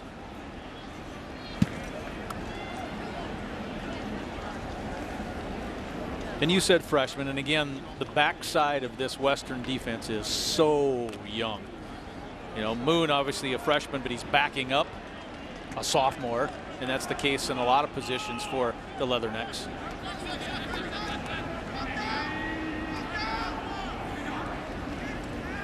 Stick will throw as he rolls out. Fires on the move. Shoestring catch. Boy, this guy is making some catches today. Man alive. Zach Vrod does it again. Yeah, he's made the catch that everyone around the country's already talking about. ISO'd on Vra, runs the player deep, cuts off the route, works his way back to the quarterback, tiptoes, and that is another gorgeous catch. Stick's pass goes down. It's nosediving toward the turf. And Vra says, I'll take that one. Wow. Man, that's good stuff. Man. As many times as we've seen, yeah, Vra money, you just smile every time he pulls it off, and you expect him to make those catches. He's done it so many times. Flags come flying, or excuse me, timeout. Is that the reason he meaning Vra is like all-time leader in receptions and all-time leader in yards, and now tied with Strelo for all-time touchdowns? Well, it helps to hang around for 6 years too. It certainly does, but you need to catch the ball. Western Illinois is challenging the ruling of a completed catch. Looked pretty good Bob, on our I thought end. he caught it. Well, Bob had a better look than we did. He Yeah, was it was right right in there front on the of him. sidelines.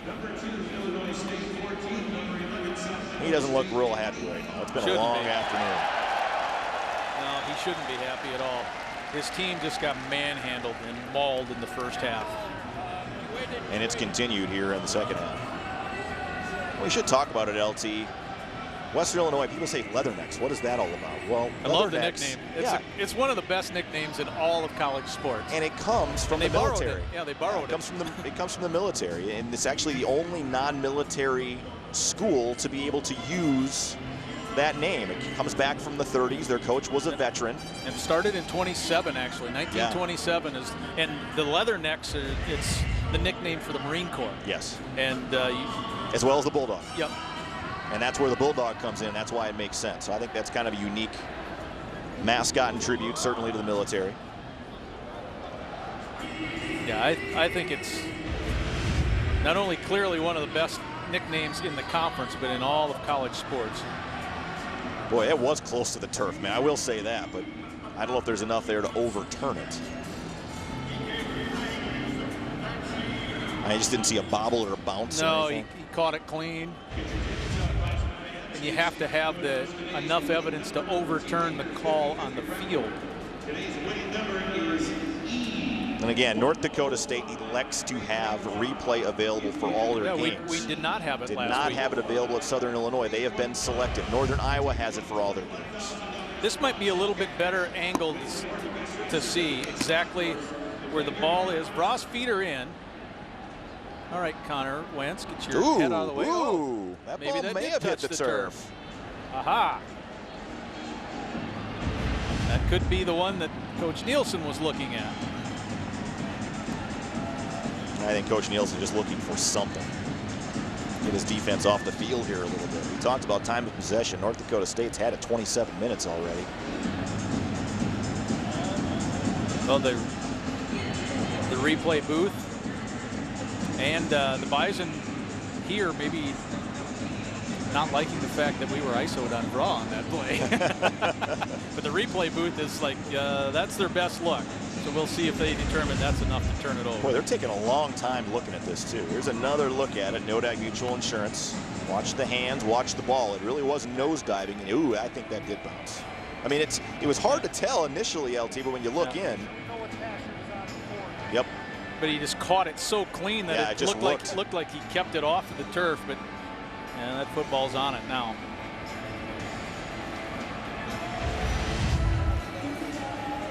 There's a look at the replay booth.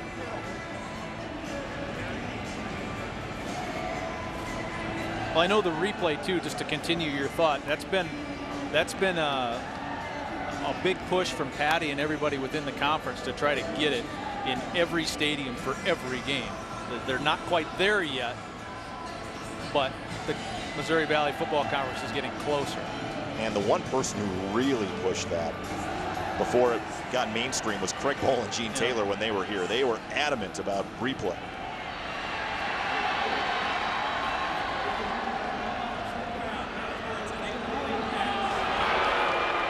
It'll be 3rd down and 7 at the 27-yard line. Please set the game clock to 5:32, please. 5:32. Western Illinois will not be charged with a timeout. Yeah, that was the one last question I had. It was whether Coach Nielsen got his timeout back, and that was answered. I think they'll have to reset the chains now as well, because the chains are set up at the 31, but there should be 3rd and 7 from what we understand. So the chains would have to come back to the 25. Is that right?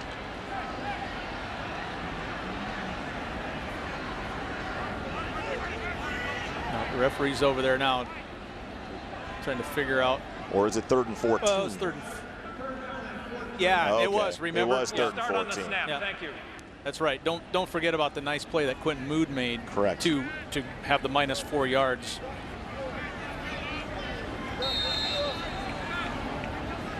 So 3rd and long. NDSU has not been in this situation a whole lot. They are 3 of 6 on 3rd down today. Stick to throw, looking across the middle, open receiver, and that one again is just a little bit short. He had Jeff Ilias open in the middle of the field. And Stick hasn't done a lot of that pocket passing so far. That's not to say he can't, and it's not to say he won't. He just hasn't yet. Nodak Mutual Insurance replay, you'll kind of see what Stick sees. Tries to step up and sling it in there, but he couldn't fit it. So Ben LeCompte will come on for a punt. The good thing about something like that, though, if you're going to miss, don't miss high. Remember Brock Jensen? Jensen had it out every once in a while. When he missed, he would miss high, and then it would get picked. That time he missed, but it was low, no interception, no turnover. Western showing like they may be coming here to apply some pressure, so the Bison tighten things up. And yeah, they're coming. LeCompte gets it off. End over end, not his best effort as it will sail into the 3rd row. Not his best, probably his worst of the year. Well, that one shanked by number 19. Ball will come out to the 47 of Western Illinois. That might be a generous spot for the Bison. It looked like it was shorter than that. Well, here's where Western has to try to take advantage of a little something. You got you use the timeout to get the replay, to get the call overturned. You made the stop. You got the ball in a short field. Swung out. Ball caught. Boy, Bison have been there again. Pierre G. Tucker making the catch after Jalen Macklin makes the reception. Tucker just blows through the block. I think it was Lenore who was trying to make the block, and Tucker was just more physical. Of course, Tucker has the defensive play of the game so far for NDSU, the pick 6. That's where things really seem to take off. Bison really disguising a lot of different things, LT. Running guys up, showing pressure, and then backing off.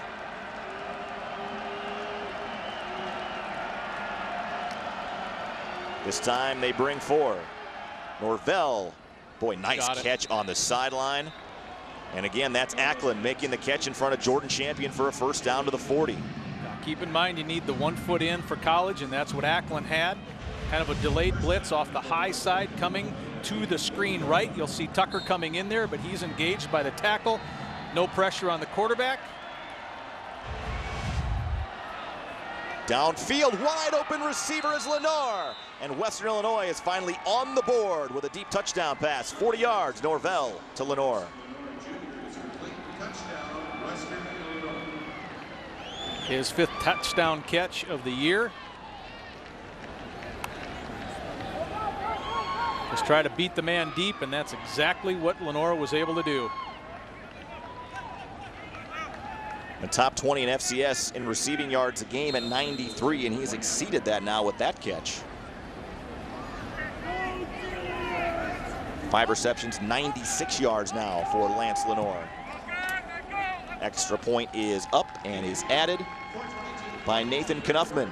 And Western Illinois finally able to get on the board here with 4:22 to go. Here's an ISO on the Nodak Mutual Insurance replay. You saw C.J. Smith almost looked like he wasn't ready to defend the play. Got beat deep, and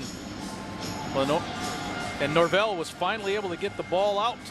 He's had some open looks deep, and that one was a spot-on pass. Lance Lenore, first team All-Valley preseason selection.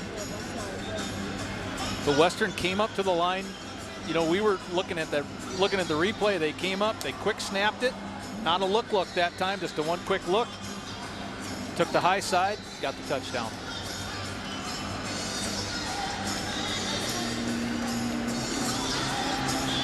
Luke Otto will come on once again here to kick away to North Dakota State.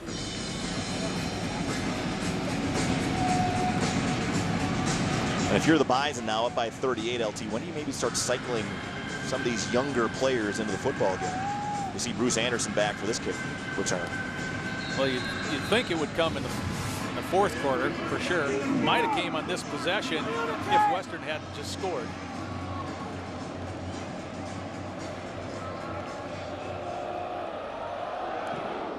Otto, pretty good boot to Anderson. 7 yards deep, will wisely take a knee, and North Dakota State will have it at the 25-yard line on that Peterson Farm Seed kickoff. Kick off your planning season with Peterson Farm Seed. The crowd has certainly thinned a little bit here in the second half as the Bison faithful that are remaining gladly hoping to celebrate a win as we take a look at the Bobcats game recap on that drive for Western Illinois. Took him just 59 seconds, of course, 40 yards on that play to Lenore on the touchdown. Yeah, it didn't take long at all after that last little catch, that out on the really nice catch by Acklin. Came to the line, quick snap, went deep. Didn't appear like Smith was ready, and Lenore ran right past him. Starting offensive line still in there. Now Williams and Moody in at wide receiver. But this 12 personnel has been real good today for NDSU. And that's Bruce Anderson running hard, but taken down after a short gain of 1. Diggs coming in to make the stop. But Taylor in on another tackle as well. Trying to get both guards out to the edge. Johnson was pulling, Kelly was pulling.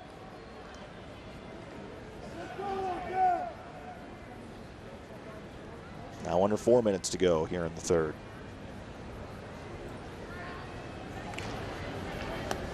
Darius Anderson has checked in at running back now for North Dakota State.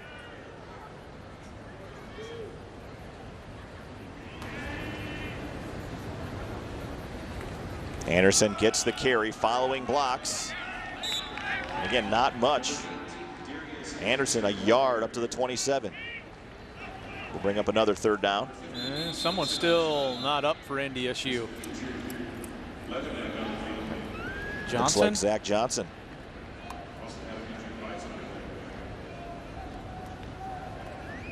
Again, Zach missed some time with a stress fracture in his foot.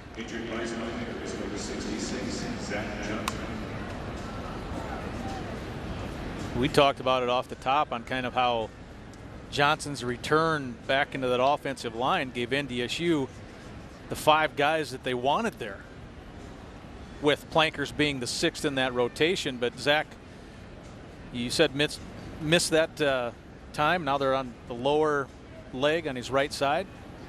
Hope it's nothing serious, because he has missed time. This game brought to you in high definition by Speak Volumes.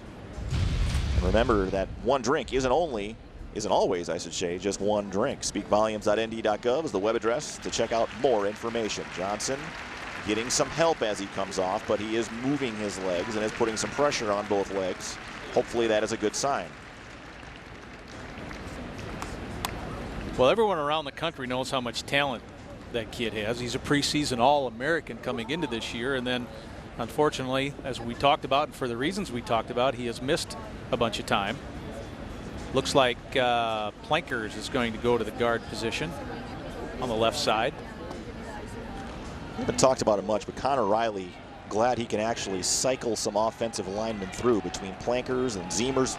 Made some starts. They have a little more depth there than they've had, but certainly their starting unit, when they get clicking, pretty tough team to stop. 3rd and 8 coming up from the 22. Stick, naked boot, fires.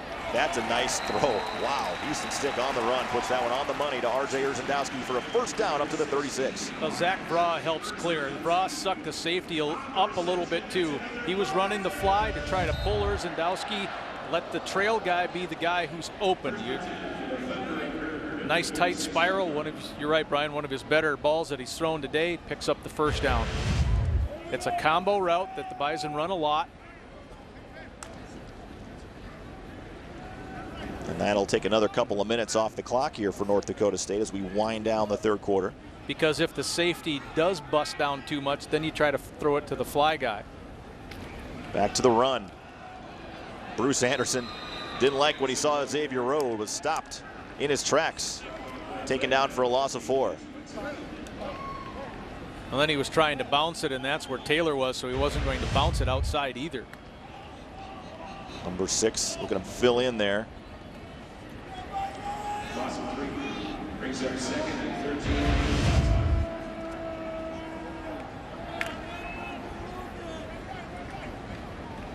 Pete Swenson, number 50, in on that play as well.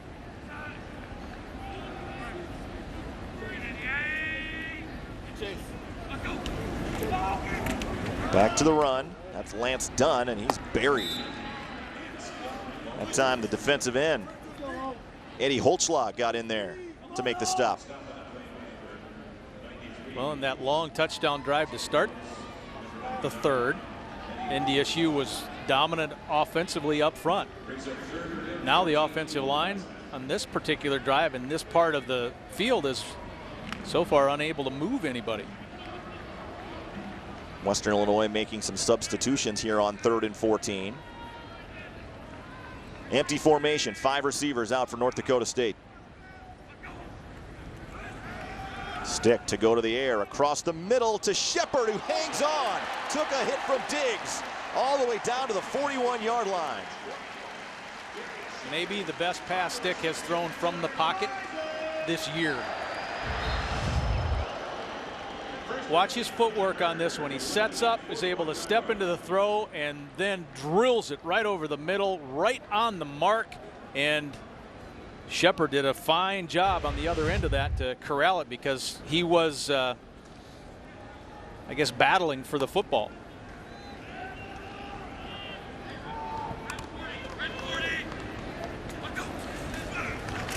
Back to the ground game. Anderson scoots up, dragged down from behind after a gain of 2, and we got an update on Zach Johnson.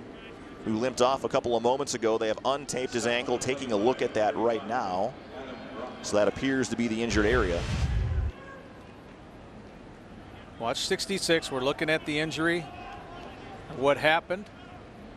Anderson kind of cuts behind him, and then Swenson. And then here he comes. He gets rolled on. Didn't look too bad, but certainly looks like he got twisted up a little bit. Well, that can happen. We saw one of the Southern offensive linemen last week get kind of rolled on, and he had to be helped off with a knee.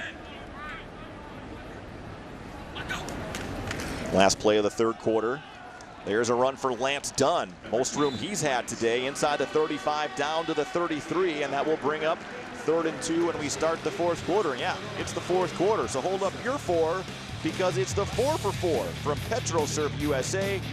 Get a pizza, 2 cookies, and a drink at all 24 PetroServe USA locations.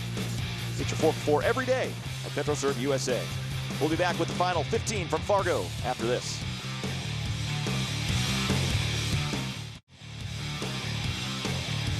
Each team trading touchdowns in that third quarter. King Frazier bowling his way in from 6 yards out for his first touchdown today. Lance Lenore finally getting Western Illinois on the scoreboard late in that third quarter as you are watching this game on KVOY and the NBC North Dakota Sports Network in high definition. Have to be impressed with the numbers Easton Stick is putting up today. 12 of 20 for 197 yards and 4 touchdowns. And most importantly, LT has not turned the football over.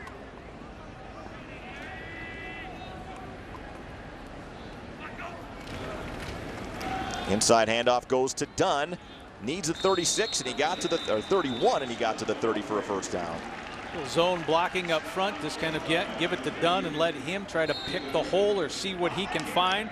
He shuffles off to his left and then gets the, well, about 1.5 yards is what he needed. And Easton Stick is coming off after that first down, and Cole Davis into the game. Davis has not seen much action, certainly this season. A 6'3" sophomore. Zach Zemer into the game for the injured Zach Johnson as well, so likely won't see any more Zach today. Hopefully he will be available next week. Yeah, Planker stays in and moves from left guard to right tackle. Dunn again squeaking through a hole, and Lance Dunn picks up 3. Up to the 27. We haven't talked about him much this season, LT, because that's not affected North Dakota State, but the turnovers and the turnover margin has been an issue. -4 in the bottom quartile of the FCS in that department, something that I know Tim Polasek really wants to improve on with his team. Usually that stat is reflected in your record, but NDSU has been able to play well enough to certainly overcome that minus turnover. Most teams can't do that.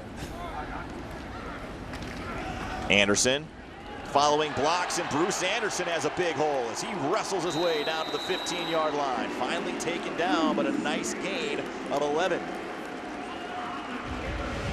Boy, when the seam opens up, Jed Resear is in there. Zemer with the little seam, you see 78. That's Landon Leckler. That's a pretty easy place to run the ball right there. I mean, Anderson didn't have to decide anything.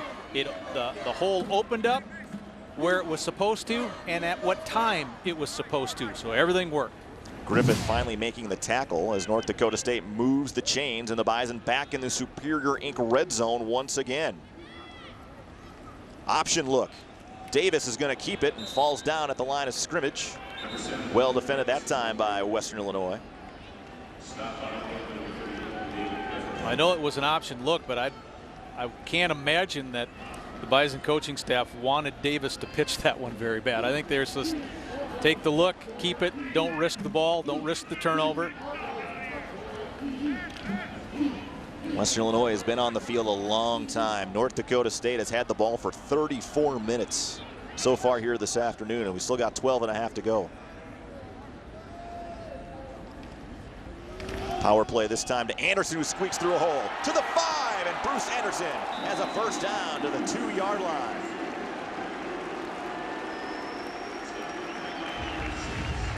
Anderson just keeps picking his way forward. Here's the seam. Boom. You hit it, And again, the timing of it is the main thing. The hole was there when it was supposed to be there, and then the running back has to hit the hole at the right time. If he's a step too late, it's not a first down. If he's a step too early, the hole's not there. Dan Sargent now checking in at fullback for Jedry Sear, and Sargent getting an opportunity here. Bison will try to punch this in. Done through the hole. Big surge. Touchdown.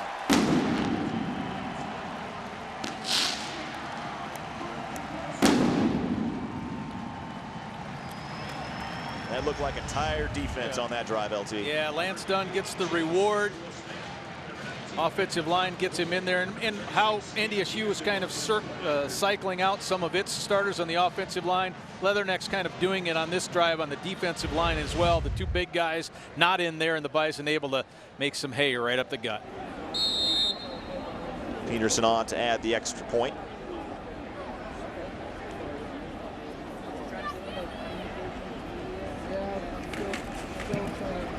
And he boots it through.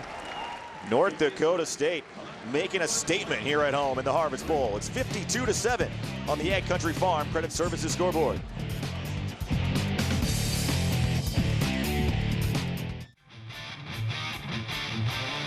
Welcome back to the Fargo Dome. Brian Shawn, Lee Timmerman with you. Another Peterson Farm Seed kickoff, kicking off your planting season with Peterson Farm Seed. And LeCompte will boot this one towards the end zone, and another knee will be taken. And boy, LeCompte taking the return game away from Western Illinois today. Well, Peterson's got their money's worth for the kickoffs, and Superior has gotten their money for the red zone today. And the Bobcat game recap has gotten their money's worth. It's been up there a lot too. Wow, meat grinder. 14 plays, 75 yards in 7.5 minutes. Exactly what the doctor ordered for NDSU. And that drive finished again with Cole Davis on the field, Zemer on the field, some of those types of players getting some opportunities to play. Same thing here for the Bison on defense now. We see Matt Plank in at linebacker. Yeah, Dan Marlette, Chris Board getting an opportunity as he's been moved to linebacker there. As McShane darts ahead for 4. Jalon Wimbush also in at safety with Andrew Smith. And I think that's Dakota Reed as well getting an opportunity at cornerback. Redshirt freshman from Chicago.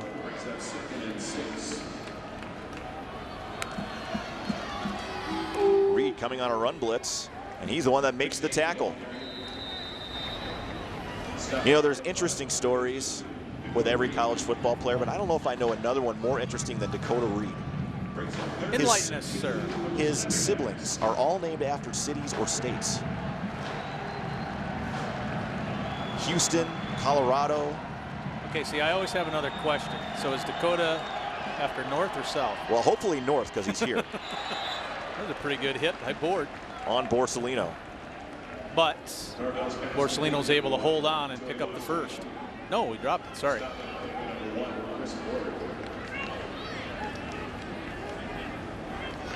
Brings up fourth down.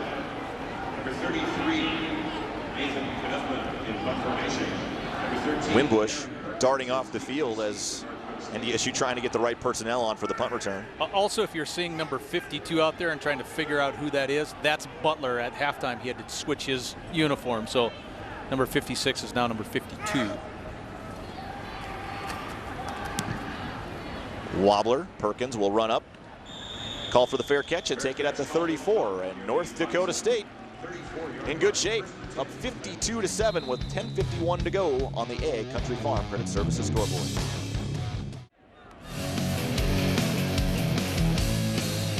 Chris Kleiman has to be happy with what he's seen from his team in response to their last home game here, and they have completely controlled things from the outset against Western Illinois. Darius Anderson shakes off a tackle and makes something out of nothing. Taken down by Bischoff. Yeah, it looked like it might have been a 3-yard loss, and he got almost 2.5 yards out of it. Riggs Baxter also in there, another true freshman. Bison on the right side of the line had Luke Bacon and Tanner Volson in as well. A couple of North Dakota kids from small towns. Luke Bacon, of course, from TGU. Played his football there, and Volson from Balfour play to Drake Animus.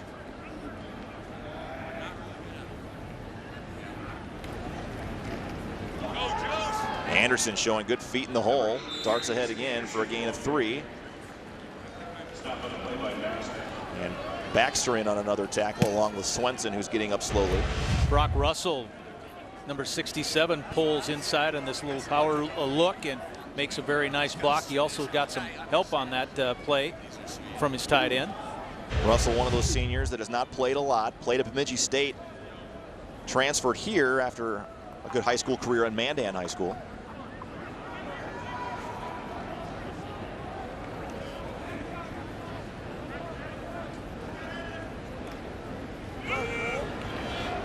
Run it. Davis is going to take off with it, cut it up. Good feet there as Cole Davis picks up a first down across the 45 to the 47. Well, Cole knows that when he's running the ball, he'll never be mistaken for stick, but boy, he does a nice job of really finishing this one. Made a good move about 3 yards before the down marker that allowed him to get the first.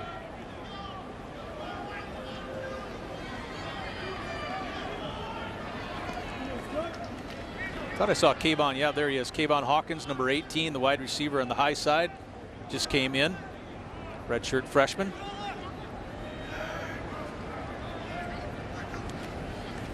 Back to the power. That's Bruce Anderson stacked up right at the line of scrimmage. Maybe got a yard up to the 48. As we take a look at our North Dakota Soybean Council trivia question. Tofu became a popular cooking ingredient during the what dynasty in China? They are digging deep. Ming is the only thing I can think of. So you know what? We're going to go with it. And I'm sure there's been multiple dynasties in China since that country's been around for a long time. I think whoever picks the trivia questions, just they're trying to find ones to make us sound as stupid as possible. I'm surprised you didn't ask another question of what defines dynasty. There's a run to the outside, and how about the shake from Bruce Anderson? He's close to a first down, a couple of yards short to the 45. Or I didn't realize that the TV show Dynasty was so popular in China. Wow, you're really digging deep. I know. Dunn's trying to dig his way to the outside. Quentin Moon, makes another good pursuit. Yep. Yeah. Dunn makes it 3rd and short. Well, how many dynasties in China can you think of? I don't know. Ming is about the only one I can think of, too. We'll have the answer coming up, hopefully sooner than later, because I know everybody's waiting to see if we're right or wrong on that. Perkins, the man in motion. Bison trying to pick up another first down. There's been a bunch of those today. And I think they got it. Good surge again, up to the 42. It's Lance Dunn. How many is that, Brian? It's on your side. Give it a look. For first downs, that is 27. Wow. 27 first downs. Nodak Mutual Insurance replay. Dunn makes it just a little bit of an adjustment off to his left. Keeps his shoulders squared. Momentum forward. And there it is. Okay. Here's the answer to our North Dakota Soybean Council trivia question. Tofu became popular cooking ingredient during the what dynasty in China?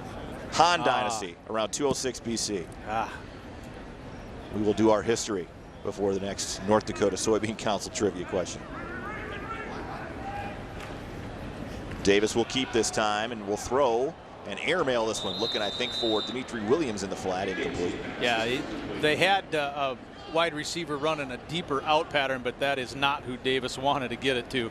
He knows that one sailed on him. Williams was open, and he just airmailed it. Isaac Lashua, another backup tight end, will check in here for North Dakota State. Nate Jensen, another redshirt freshman, getting some reps here. And Colin Connor is out there now on the offensive line, too. Redshirt freshman from Wisconsin. Big kid, 6'5", 304.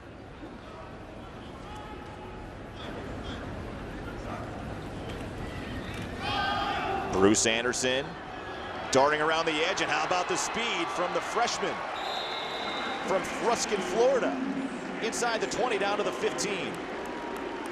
Well, Miles Spearman, the defensive back, will come in here and he will guess wrong on his pursuit angle. There he is, number 42, gets tripped up. Anderson's able to turn the corner and might have got it all the way there if he could have stayed on his feet, but got tripped up a little bit. Big gainer there. And guess where NDSU is, LT? They are in the Superior Inc. red zone. Thought I'd give you an opportunity. Where the Bison getting it done in the red zone today. They are converting a lot of these red zone possessions into touchdowns, and they're doing it in a number of different ways. Ooh, there's the ball on the turf. I think Davis got it back. Boy, Quentin Moon was right there to pounce on it. Loss of 1.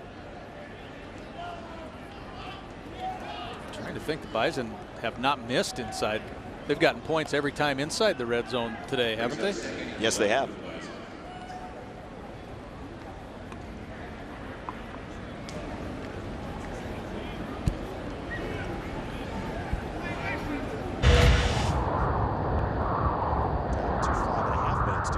Football game.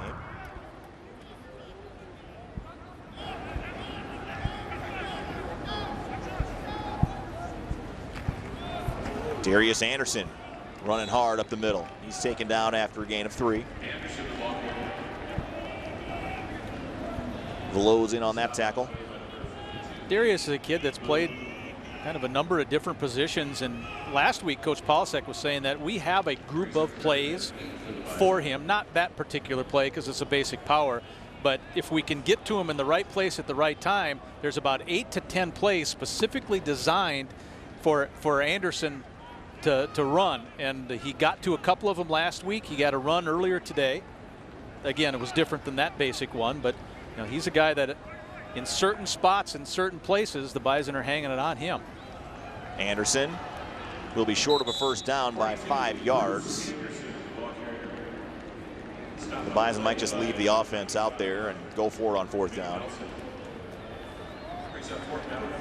Don't need to really kick a field goal at this point. No reason. More worried about the 40 seconds that you get back on the play clock, so run 35 or so of those off.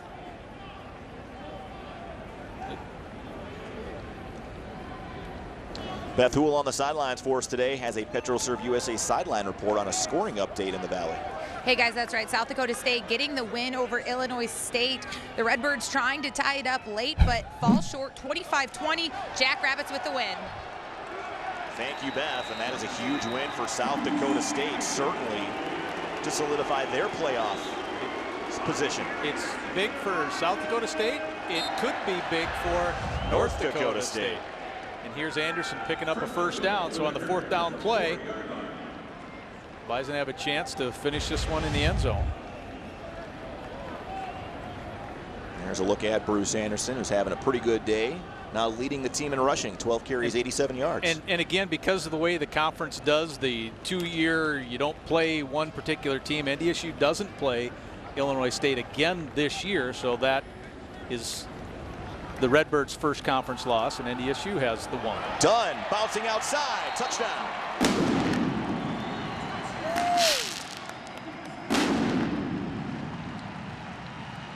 Icing on the cake as Lance Dunn scores another touchdown today. But you know who's real happy now is the starters, the guys that are watching the second team, if you will, go ahead and finish a particular drive, because they know how hard that everyone works during practice prior to game days to help get them ready for game days. So the starters are real happy to see that drive end up in the end zone. Peterson getting plenty of reps on the extra point today as the Bison have now racked up 59 points and lead it big over Western Illinois with 3:10 to go.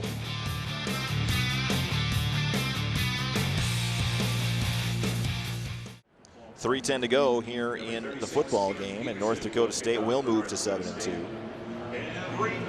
On the season, we'll hit the road to Youngstown State next week. LT and I will be there with our NBC North Dakota production crew to bring you that big matchup. And Youngstown State, a big win over Missouri State, 47-7 today, and the Penguins still playing for something.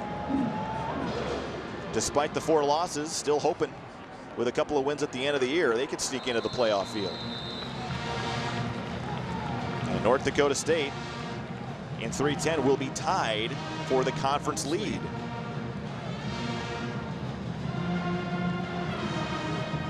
Want me to jump on my soapbox about not playing Illinois State again this year, or should I just leave it alone? Ladies and gentlemen, one more score from the Baller Insurance scoreboard.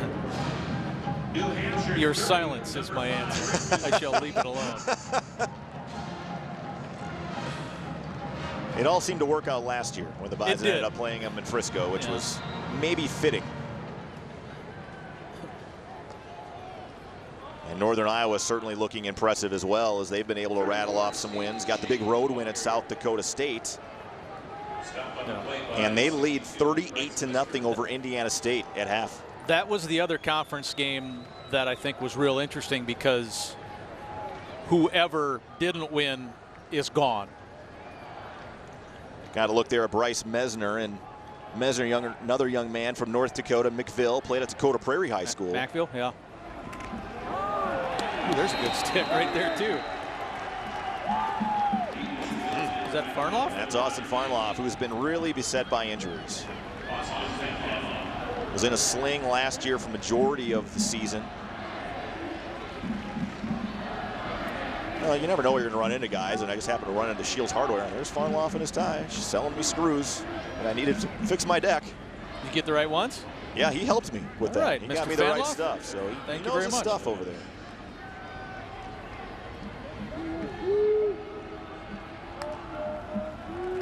Norvell across the middle. That pass is caught. Dan Marlette right there to make the tackle after a minimal gain. Pass caught by Javon Williams, his first catch of the day. I mean, coming into today, the last two road games, NDSU racked up, what was it, 904 total offensive yards. Now you tack over 500 more on top of that. That's impressive. Starting to find a groove, and defensively only 33 rushing yards given up, 205 total.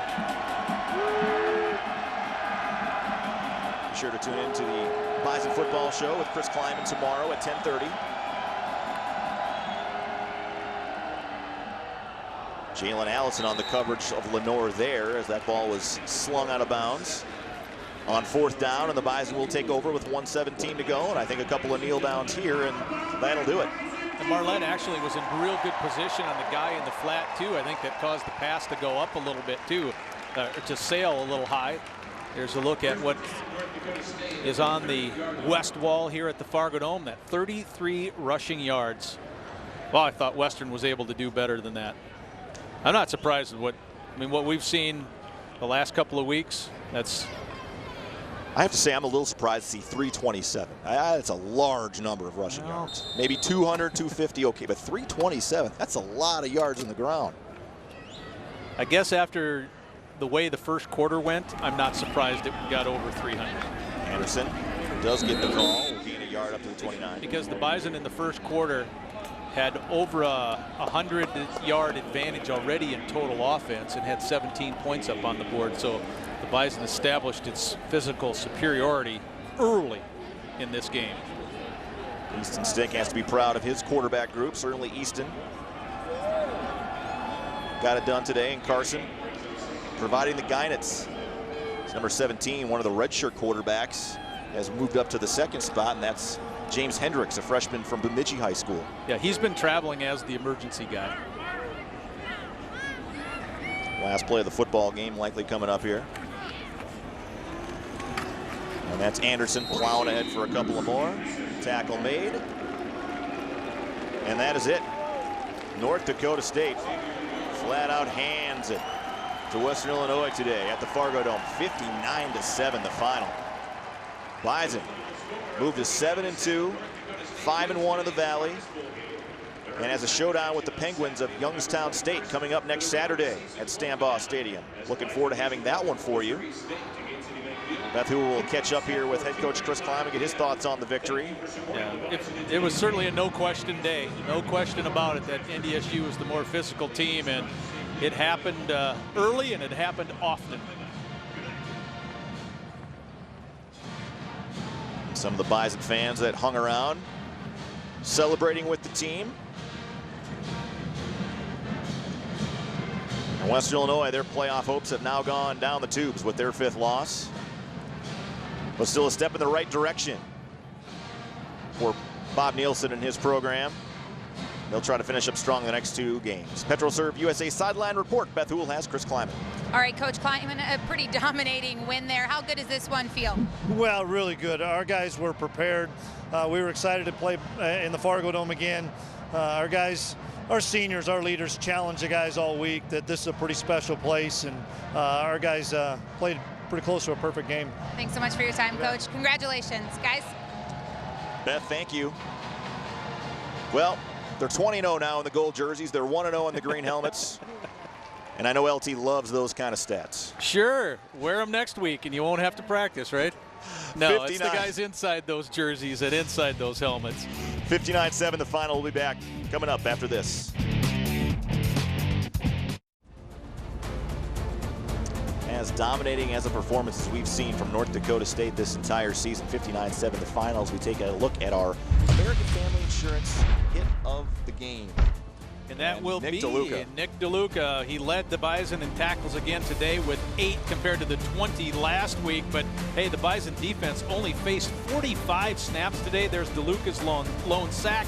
He has the hit of the game. But 40 less plays the defense had to play today. That's outstanding. American Family Insurance, Jerry Benefeld Agency. And now we take a look at our stats report brought to you by the North Dakota Certified Seed Producers. Ooh, and the look at that number that bottom. stands out Yep. to me, 43-47 in time of possession. NDSU ran 82 plays, Western Illinois 47. Wow, that is crazy with over the 500 yards. The 332 is what the final rushing plays end up. So the Bison now have over 1,200 yards rushing. No, it'll be, over 1,200 yards rushing the last 3 games, or total yards, I should say, in the last 3 games. So the Bison just continue to get it done, and led by the offensive line. We hope that Zach Johnson is okay, but yeah, that's a stat page that is an offensive coordinator's or an offensive player's dream to see that. 44 minutes in time of possession. Wow, was that impressive.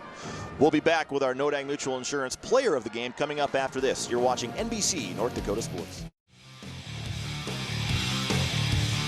Our Nodag Mutual Insurance Player of the Game goes to the redshirt freshman quarterback Easton Stick. 197 passing yards to go along with 86 rushing yards and 4 touchdown passes today. Yeah, the 4 touchdown passes were impressive. He was able to get the ball down the field and on target. Of course, Bra made that one super catch on the first touchdown pass that people will be talking about for a long time. But not only the 86 rushing yards, Brian, I think it's the fact that he was 9.6 yards per carry, so almost 10 yards every time he decided to pull the ball down and head upfield. So Easton Stick getting it done now, 3-0 as a starter. Is your Nodag Mutual Insurance Player of the Game. NDSU now will go on the road for their final regular season road game at Youngstown State. And the Penguins, big winners over Missouri State today in Bo Pelini's first year at 5-4, still playing for a possible playoff spot. Yeah, the thing is I think if NDSU can stay as physical as it was and has been not only today but the previous 2 road games, that's the one main thing the Bison have that no one else in the conference, including South Dakota State, who has some physical play. But that offense can just grind you down, wear you down. We saw it again here today. If the Bison play clean and play that physical, that is certainly to their huge advantage, and it will be tough for Youngstown to beat that, I think. And Youngstown State, again, they got the big win today. They're still trying to, I think, muddle their way through a few things, but we've seen they have playmakers over there. They certainly do. I mean, it's a game kind of going into Southern a little bit, where it's you're on the road and it's a bit of a scare game for, I think, the NDSU coaches and the NDSU coaching staff, because they know that there are playmakers there that you have to deal with. Final thought with NDSU. Coaches want to get their teams playing their best football at the end of the season. It certainly appears North Dakota State is on the upward trajectory that way. And it seems like right now they're clicking on all cylinders. What adjustments or improvements do you continue to make? Just say more of the same, boys. Nice job. But yeah, November's been the Bison year. We know this, the month of the year. We know this through the run of championships. I think NDSU has only lost twice in the month of November, the last handful of years. So at the end of the season, when you want to own it, they certainly have owned it, and they own this game from the get-go today.